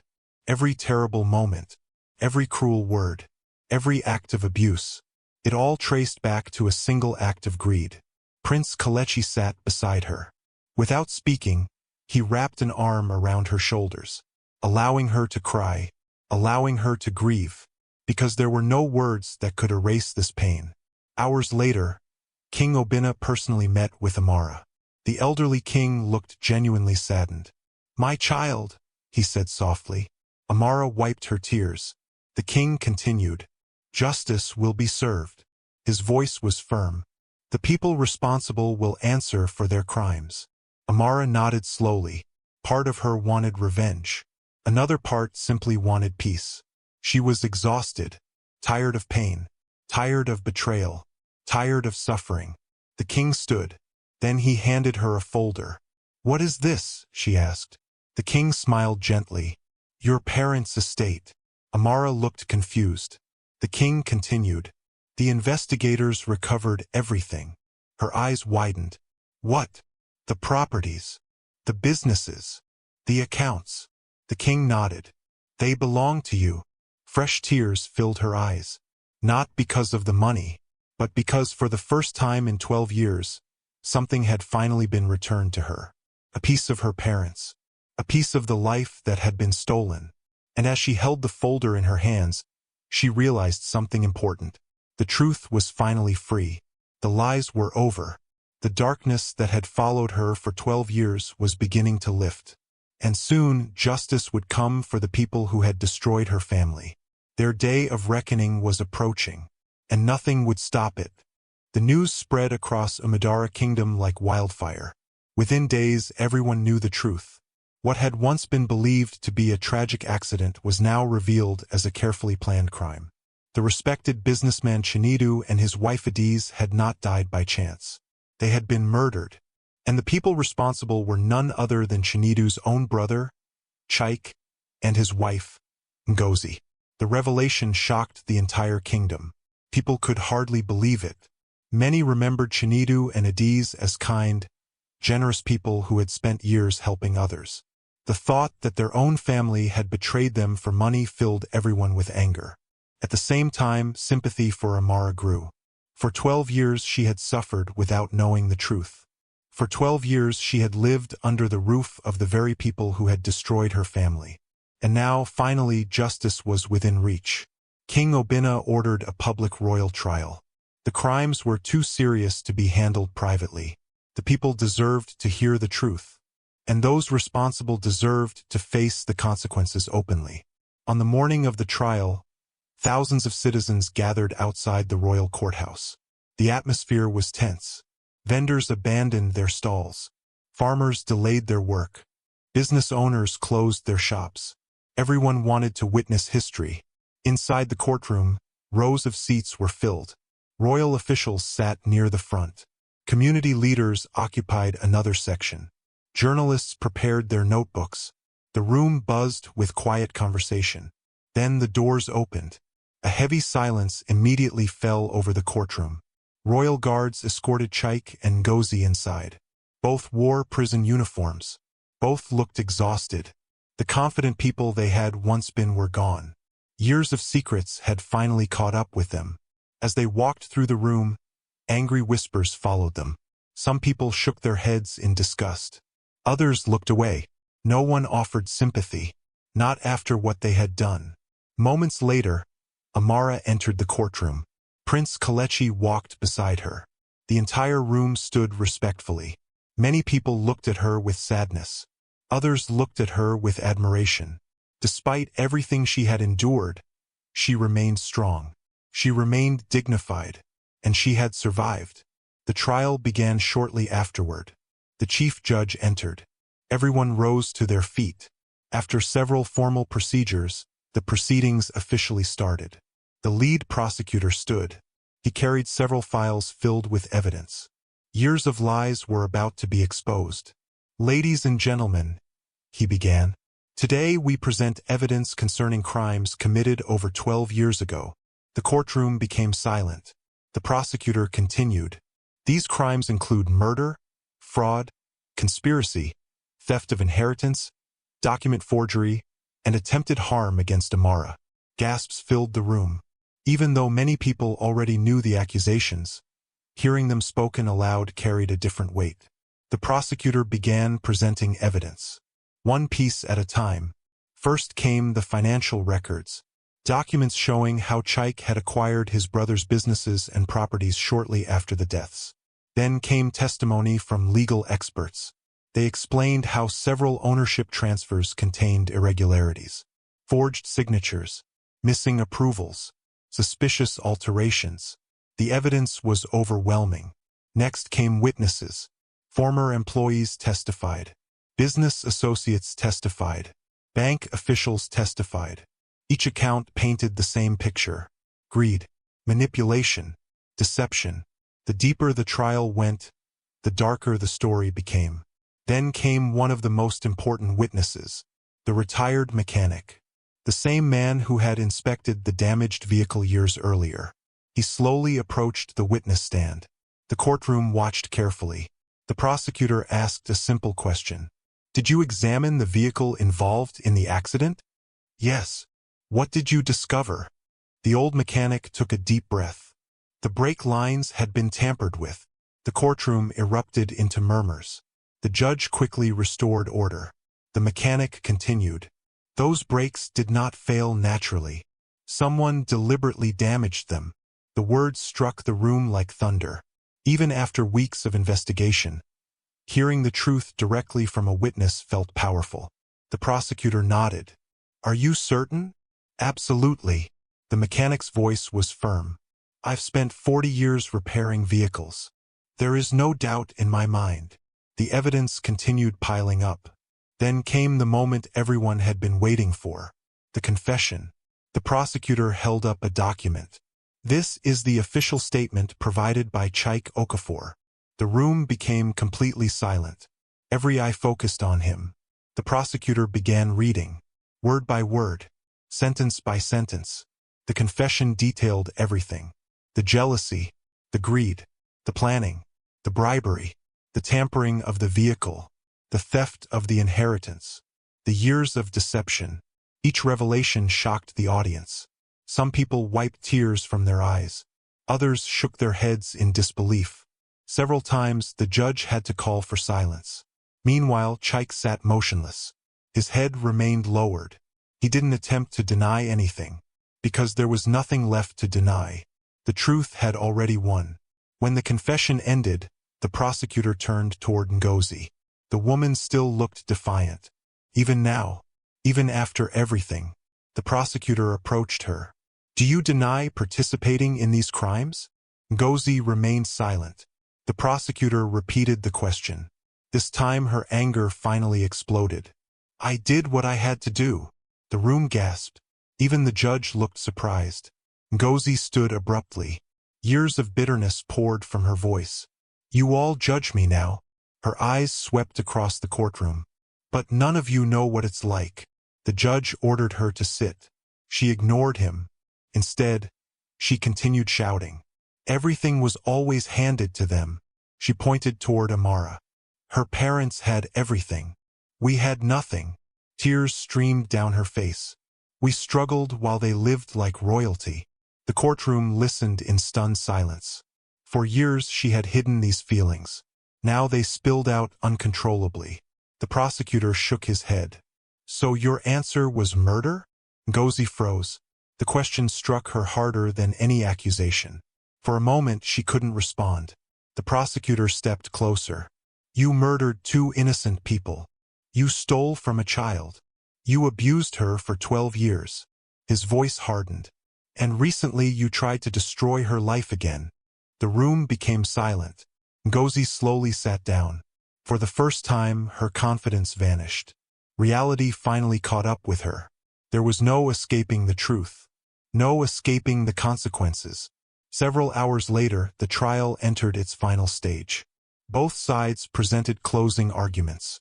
The prosecutor spoke passionately. He described the suffering endured by Amara, the lives stolen from her parents, the years of deception, the betrayal, the cruelty. When he finished, many people in the courtroom were visibly emotional. Then came the defense. But their arguments were weak. The evidence was simply too strong. The confessions alone were devastating. Finally, the judge announced a recess before delivering his decision. The courtroom emptied temporarily. Amara stepped outside. She needed air. The day had been overwhelming. Prince Kalechi joined her. Neither spoke for several moments. The prince gently took her hand. You okay? Amara nodded slowly. I think so. She looked toward the sky. I never imagined any of this. No one could have. A tear rolled down her cheek. My parents deserved better. The prince squeezed her hand. They did. Amara closed her eyes. For years she had dreamed about learning the truth. Now she had it. Yet instead of peace, she felt sadness. Because the truth could never bring her parents back. Nothing could. Still, she knew something important. Justice mattered. And today justice was finally coming. Several hours later, everyone returned to the courtroom. The atmosphere felt even more tense than before. The judge entered. Everyone stood. Then silence filled the room. The judge reviewed the evidence one final time. The confessions, the witness testimony, the financial records, the investigation findings. Everything pointed toward one conclusion.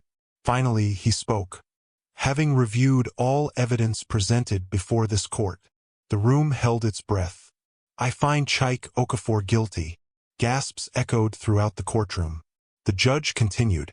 "I also find Ngozi Okafor guilty." A wave of emotion swept through the audience. Some people nodded. Others quietly applauded before being reminded to remain silent. Amara closed her eyes. Tears streamed down her face. Not tears of happiness. Not tears of revenge. But tears of closure. For the first time in 12 years, the truth had been acknowledged publicly. Her parents had not been forgotten. Their voices had finally been heard.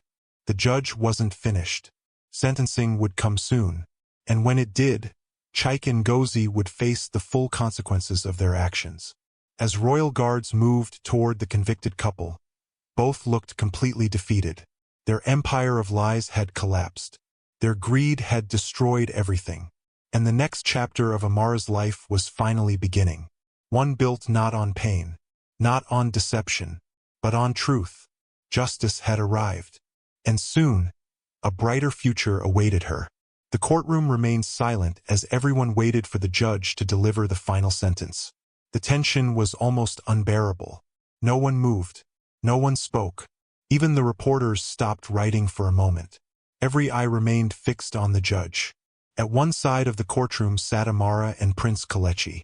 On the opposite side sat Chike and Ngozi. The contrast was striking. One side represented truth, perseverance, and hope. The other represented greed, betrayal, and destruction. For several seconds, the judge reviewed the documents before him. Then he finally spoke. "The crimes committed in this case are among the most serious this court has ever handled." His voice echoed throughout the courtroom. The defendants not only stole property and wealth, but also stole a young girl's childhood. Many people nodded in agreement. The judge continued. "They betrayed family. They committed fraud. They abused a child entrusted to their care." He paused. "And most importantly, they participated in the deaths of 2 innocent people." The room became completely silent. Even Chike lowered his head. Tears slowly rolled down his face. For the first time, he truly seemed to understand the weight of what he had done. Ngozi remained expressionless. But inside, fear was growing. The judge finally announced the sentence. For the crimes of murder conspiracy, fraud, inheritance theft, document forgery, child abuse, and criminal conspiracy, this court sentences Chike Okafor and Ngozi Okafor to lengthy prison terms. Gasps echoed throughout the room. Several people applauded despite warnings from court officials. Others wiped tears from their eyes. The long nightmare was finally over. Justice had arrived. The judge wasn't finished. He turned toward another set of documents. Furthermore, all assets illegally acquired from Chinedu and Adiz shall immediately be returned to their rightful heir. He looked directly at Amara. "Miss Amara." The young woman froze. The judge continued. "You are hereby recognized as the legal owner of your parents' estate."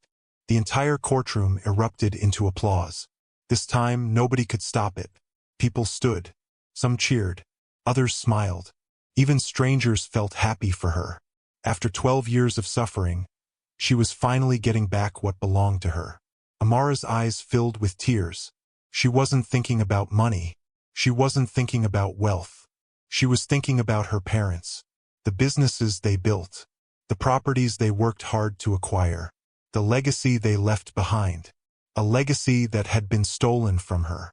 And now, finally, it was being returned. Prince Kelechi gently squeezed her hand. She looked at him. For a moment, neither spoke. They didn't need to. The look in his eyes said everything. He was proud of her. The trial ended shortly afterward. As people exited the courtroom, many approached Amara. Some offered words of encouragement. Others simply wished her well. Several elderly women hugged her. Many admitted they had always felt something was wrong about her treatment. But they had never imagined the truth was this terrible.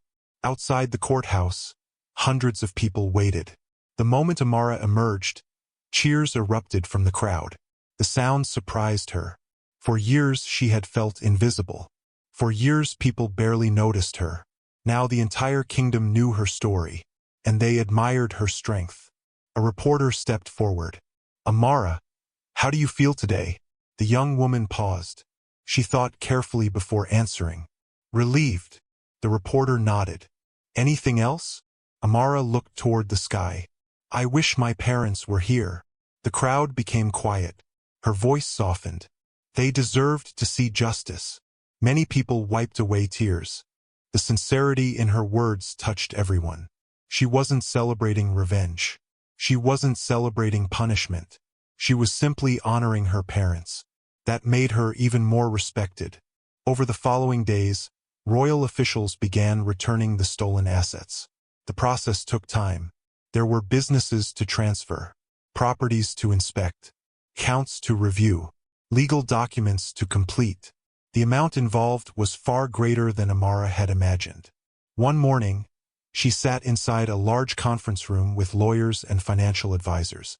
Stacks of documents covered the table. The lead attorney smiled. "Your parents built an incredible legacy." Amara listened quietly. The lawyer continued. "They owned farms, commercial buildings, transportation companies, and several investments. The numbers were astonishing. Amara could barely believe it. Her parents had left behind a fortune she should have inherited years ago. Yet despite hearing all the figures, she remained calm. The lawyer noticed. "You're taking this surprisingly well." Amara smiled softly. "It's not the money." "What do you mean?" She looked at the documents. "These things remind me of my parents." The lawyer nodded. He understood immediately. For Amara, this wasn't about becoming wealthy. It was about reconnecting with the family she had lost. A few days later, Prince Kalechi invited her to the palace. The royal gardens were more beautiful than ever. Flowers bloomed everywhere.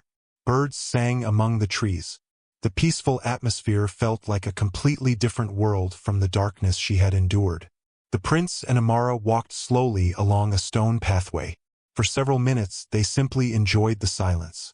Finally, the prince spoke. "How are you feeling?" Amara thought for a moment. "Better." He smiled. "Good." She looked at him. "I still have difficult days." "That's normal." Amara nodded. "Sometimes I wake up and remember everything." The prince gently took her hand. "You don't have to carry it alone." His words warmed her heart. For so many years, she had faced every challenge by herself. Now she finally had someone beside her. Someone she could trust. Someone who genuinely cared. As they continued walking, they eventually reached a quiet section of the garden. A beautiful fountain stood nearby. The sound of flowing water filled the air. The prince stopped walking. His expression suddenly became serious. Amara noticed immediately. "What is it?" The prince took a deep breath. "There is something I've wanted to tell you." Her heart began beating faster. "What?" For several moments he simply looked at her. Then he smiled. "Do you remember the night we met?" Amara laughed softly. "Of course. The stream. The storm. The water buckets." She nodded. "I remember everything." The prince smiled. "So do I." His eyes softened. "That night changed my life." Amara felt her heart flutter. The prince continued. "I thought I was helping a stranger." He shook his head. "I had no idea I was meeting the woman I would fall in love with." Tears immediately filled Amara's eyes. The prince gently brushed a tear from her cheek. "I love you, Amara." Her voice trembled. "I love you too." The prince smiled. Then he did something unexpected. He knelt down. Amara gasped. Her hands flew to her mouth. The prince reached into his pocket and removed a beautiful ring. The sunlight reflected from the diamond. For a moment, Amara couldn't breathe. Prince Kalechi looked directly into her eyes. "You have survived more than anyone should." His voice was filled with emotion. "You have shown kindness when others would choose bitterness. You have shown strength when others would give up. Another tear rolled down Amara's face. The prince continued, "You are the most remarkable woman I have ever met." The garden seemed to disappear around them. Nothing else mattered. Only this moment. Only these words. Only him.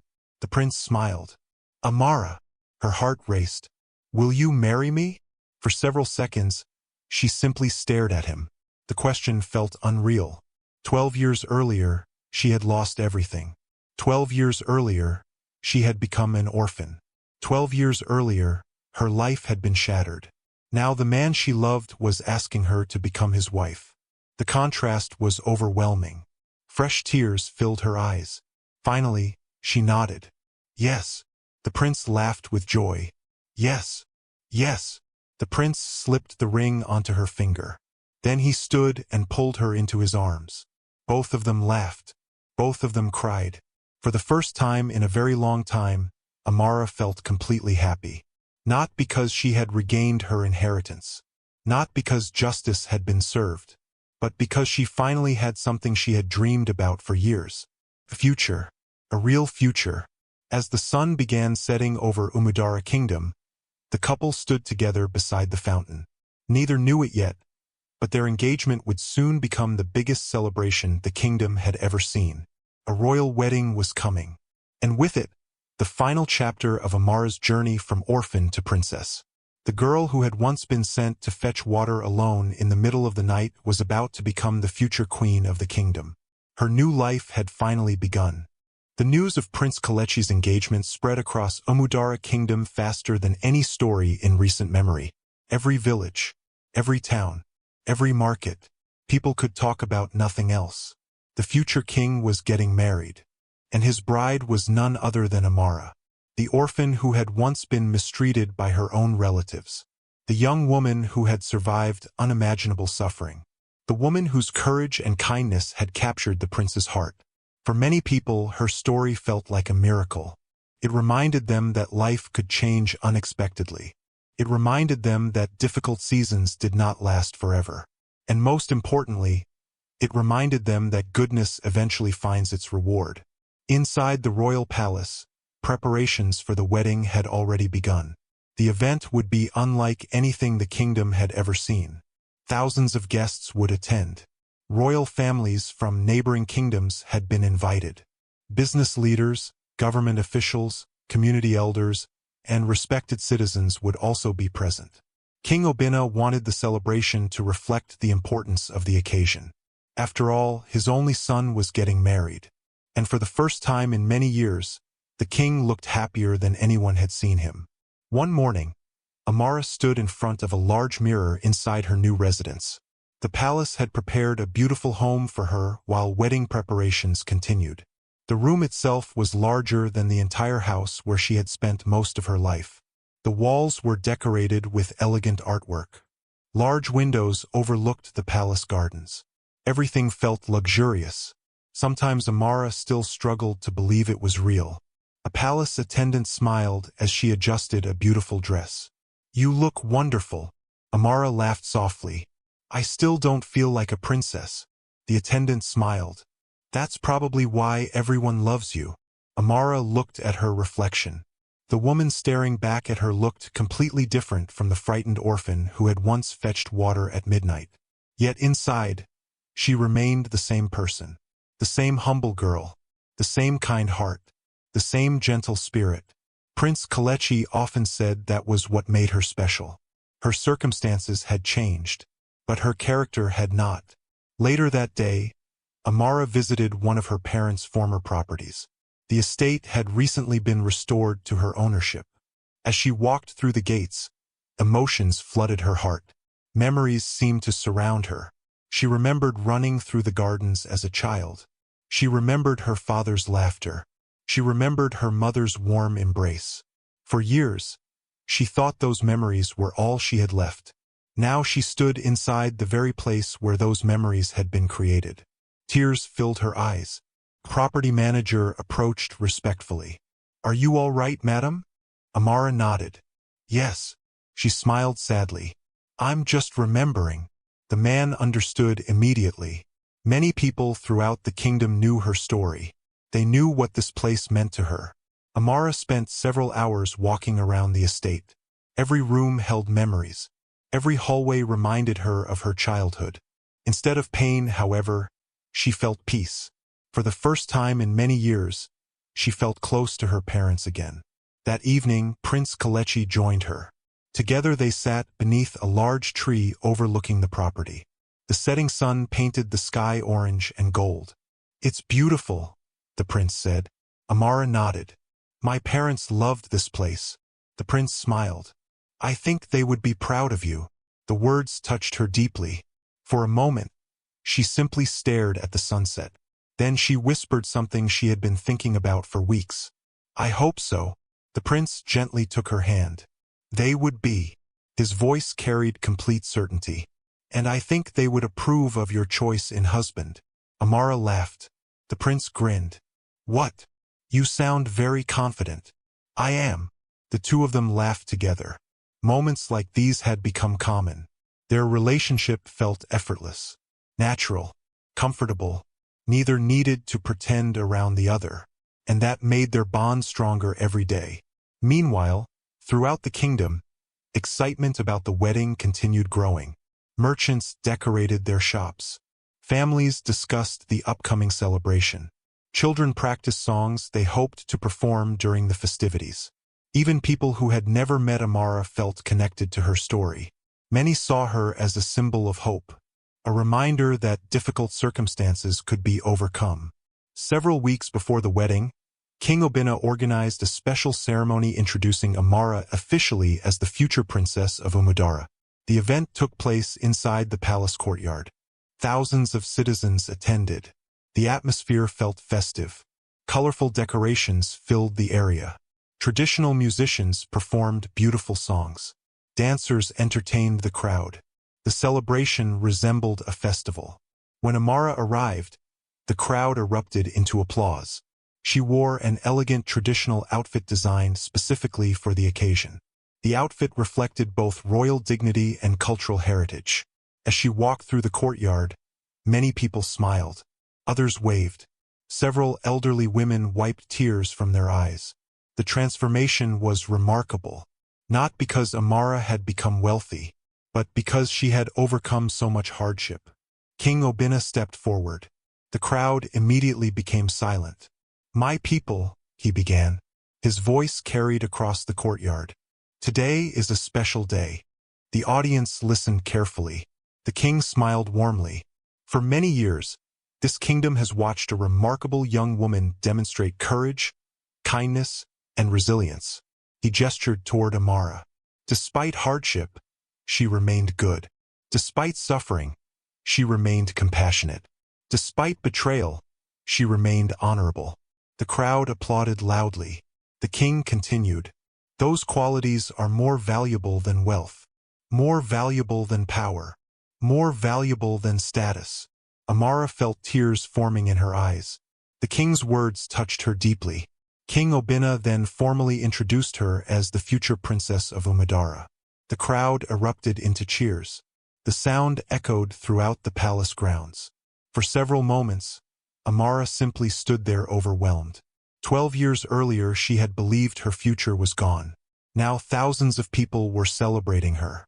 Life truly worked in mysterious ways. After the ceremony ended, countless citizens approached her. Many wanted photographs. Others wanted to offer congratulations. Some simply wanted to thank her.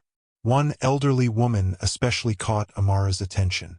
The woman looked familiar, very familiar. Then suddenly Amara recognized her. It was the same elderly woman she had helped years earlier at the market. The woman whose basket had fallen. The woman who had once told her not to lose hope. The elderly woman smiled. "I told you God hadn't forgotten you." Amara's eyes filled with tears. "You remember?" The woman laughed. "Of course." Without hesitation, Amara embraced her. Both women cried. The moment touched everyone nearby. Sometimes the smallest acts of kindness create the biggest impact. As the wedding drew closer, another important decision occupied Amara's mind. She wanted to use her inheritance to help others. After everything she had experienced, She understood suffering better than most people. One evening she shared her idea with Prince Kalechi. "I want to create something." The prince looked curious. "What?" "A foundation." His eyes brightened. "A foundation?" Amara nodded. "To help orphans." The prince smiled immediately. "I think that's a wonderful idea." She continued. "No child should go through what I experienced." The prince gently squeezed her hand. "And because of you, many won't." Together they began planning projects, scholarships, housing support, educational programs, food assistance, everything designed to help vulnerable children. The work gave Amara a sense of purpose. She wasn't just rebuilding her own life. She was helping others rebuild theirs. As wedding preparations continued, the kingdom grew increasingly excited. Colorful banners appeared throughout towns and villages. Special celebrations were organized. Musicians composed songs in honor of the royal couple. Everywhere people looked, reminders of the upcoming wedding appeared. One night, Amara stood alone on a palace balcony. The stars sparkled overhead. A gentle breeze moved through the gardens below. Prince Kalechi quietly joined her. Neither spoke for several moments. Finally, Amara smiled. "Do you ever think about how we met?" The prince laughed. "Every day. The stream, the buckets, the storm." He nodded. "The best unexpected moment of my life." Amara smiled. A year earlier, she could never have imagined standing here, engaged to a prince, preparing to become a princess, surrounded by people who cared about her. Yet somehow it had happened, not because life had been easy, but because she refused to let hardship destroy her. As she looked out across the kingdom, a feeling of gratitude filled her heart. The pain of her past would always remain part of her story, but it would no longer define her future. A beautiful new chapter was about to begin, and in only a few days, she would walk down the aisle and become the wife of the man she loved. The royal wedding was finally approaching, and the entire kingdom was ready to celebrate. The morning of the royal wedding finally arrived. Long before sunrise, excitement spread throughout Umadara Kingdom. People woke up earlier than usual. Families dressed in their finest clothes. Children ran through the streets laughing and singing. Market women decorated their stalls with colorful ribbons. Musicians prepared their instruments. The entire kingdom felt alive. Today was not just a wedding. It was a celebration of hope, a celebration of justice, a celebration of a young woman who had overcome impossible odds. Throughout the kingdom, giant screens had been installed so everyone could watch the ceremony. Roads leading to the palace were decorated with flowers and banners. Special guests arrived from neighboring kingdoms. Business leaders flew in from different countries. Traditional rulers, government officials, and respected elders gathered for the historic event. Never before had Umadara seen a celebration quite like this. Inside the palace, servants moved quickly through the halls. Everyone had something to do. Everyone had a responsibility. Everything had to be perfect. And for once, Amara wasn't the one doing the work. The thought made her smile. For years she had spent wedding mornings washing dishes, cleaning compounds, and fetching water. Now she sat inside a beautifully decorated bridal suite, while attendants prepared her for the biggest day of her life. As they styled her hair and adjusted her dress, Amara stared at her reflection. She hardly recognized herself. The elegant wedding gown sparkled beneath the soft lights. Beautiful jewelry decorated her neck and wrists. Her hair was styled perfectly. She looked every bit like the future princess of Umadara. Yet as she stared into the mirror, her thoughts drifted elsewhere, to her parents. A tear slipped down her cheek. One of the attendants noticed immediately. "Are you all right?" Amara smiled softly. "Yes," but her voice trembled. "I just wish my parents were here." The room became quiet. Everyone understood. No matter how beautiful the day was, a part of her heart still longed for the people she had lost. At that moment, there was a gentle knock on the door. King Obinna entered. The attendants immediately stepped back respectfully. The king looked at Amara. For several seconds, he simply smiled. Then he shook his head. You look exactly like a princess." Amara laughed through her tears. The king approached her. Then he gently placed a hand on her shoulder. "Your parents would be incredibly proud today." Fresh tears filled her eyes. The king continued. "They raised a remarkable daughter." Those words touched her deeply. For years she had doubted her worth. For years she had believed the cruel things her aunt said about her. But standing here now, she finally understood something important. The opinions of cruel people did not define her. Her character did. Her choices did. And despite everything she had suffered, she had chosen kindness. The king smiled warmly. "Ready?" Amara took a deep breath. Then she nodded. "Ready." Meanwhile, Prince Kalechi waited inside the royal chapel. The large hall was packed with guests. Beautiful flowers decorated every corner. Golden chandeliers illuminated the room. Traditional musicians played softly. The atmosphere felt magical. Despite all the grandeur surrounding him, the prince could barely focus. His heart raced with anticipation. Soon he would marry the woman he loved, his best friend, his partner, the woman who had completely changed his life. Several of his friends teased him. "You look nervous." Prince Kalechi laughed. "I am." One friend shook his head. "You've negotiated billion-dollar business deals." Another smiled. "You've spoken before presidents." The prince nodded. "None of that compares to this." Everyone laughed. Then suddenly the music changed. The room immediately became silent. Every guest stood. The ceremony was beginning. The large doors slowly opened. Amara appeared. A collective gasp swept through the chapel. She looked breathtaking. The sunlight streaming through the windows seemed to surround her with a golden glow. For a moment, the entire room forgot to breathe. Prince Kalechi stared in amazement. His eyes never left her. She smiled when she saw him, and in that instant, every fear disappeared. Every painful memory faded. Only happiness remained. Slowly, she walked down the aisle. Each step carried meaning. Each step represented how far she had come. She remembered being 10 years old and losing her parents. She remembered the years of loneliness, the endless chores, the insults, the tears, the nights she cried herself to sleep, the midnight walk to the stream, the chance encounter that changed everything. And now here she was, walking toward the man she loved, walking toward her future. When she finally reached the altar, Prince Kalechi gently took her hands. Both of them smiled. Neither could stop. The officiating minister began the ceremony. His words were beautiful.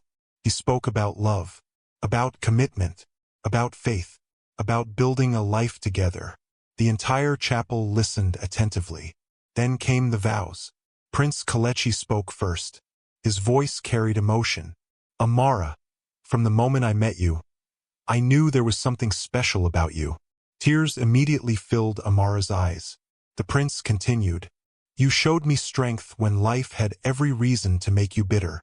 You showed me kindness when others treated you cruelly. You showed me what true courage looks like." Many guests wiped tears from their eyes. The prince smiled. "I promise to stand beside you through every challenge. I promise to protect you. I promise to support your dreams. And I promise to love you for the rest of my life." Amara's tears flowed freely now. The prince gently squeezed her hands. Then it was her turn. She took a deep breath. For several seconds, she struggled to speak. Emotion filled her heart. Finally, she began. "Kalechi, you found me during the darkest period of my life." The room became silent. "You treated me with kindness when I felt invisible. You believed in me when I struggled to believe in myself." Several guests smiled through their tears. Amara continued. "You showed me that my past did not determine my future." Her voice trembled. "And you taught me what it feels like to be truly loved." Prince Kalechi's eyes filled with tears as well. Amara smiled. "I promise to stand beside you. I promise to support you. And I promise to love you with all my heart." The ceremony continued. Then came the moment everyone had been waiting for. The exchange of rings. Prince Kalechi carefully slid the ring onto Amara's finger. Amara did the same. The minister smiled. Then he spoke the words that changed everything. By the authority vested in me, I now pronounce you husband and wife. The room erupted into applause. Cheers echoed throughout the chapel. People stood. Some cried openly. Others laughed with joy. The minister smiled. You may kiss your bride. Prince Kalechi didn't hesitate. He gently kissed Amara. The applause grew even louder. Outside the chapel, fireworks exploded into the sky. The kingdom celebrated. Church bells rang. Musicians performed. Dancers filled the streets. Everywhere people smiled. The royal wedding had finally happened. The celebration continued throughout the day. And deep into the night, there was music, food, laughter, joy. For the first time in many years, Amara felt completely at peace. Later that evening, she slipped away from the celebration for a few minutes. She walked into the palace gardens. The stars sparkled above. The night air felt cool and peaceful. She looked toward the sky. A smile appeared on her face. Thank you, Mama. Thank you, Papa. A gentle breeze moved through the trees. Amara closed her eyes. For the first time in 12 years, she felt truly happy. Not because she had become wealthy, not because she had become a princess, but because she had finally found love, peace, and family. A few moments later, Prince Kalechi joined her. He wrapped an arm around her shoulders. What are you thinking about? He asked. Amara smiled. How much life can change? The prince nodded. It certainly can.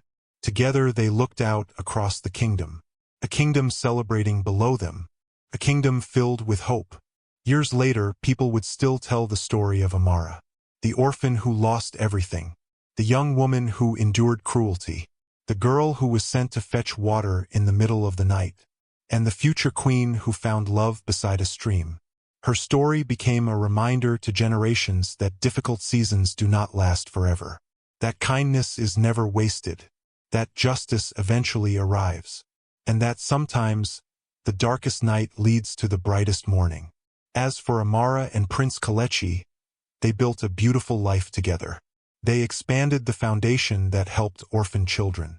They used their wealth to support families in need. They became beloved leaders throughout the kingdom. Most importantly, they never forgot where they came from. And so, the orphan and the prince lived the rest of their lives surrounded by love, purpose, and happiness.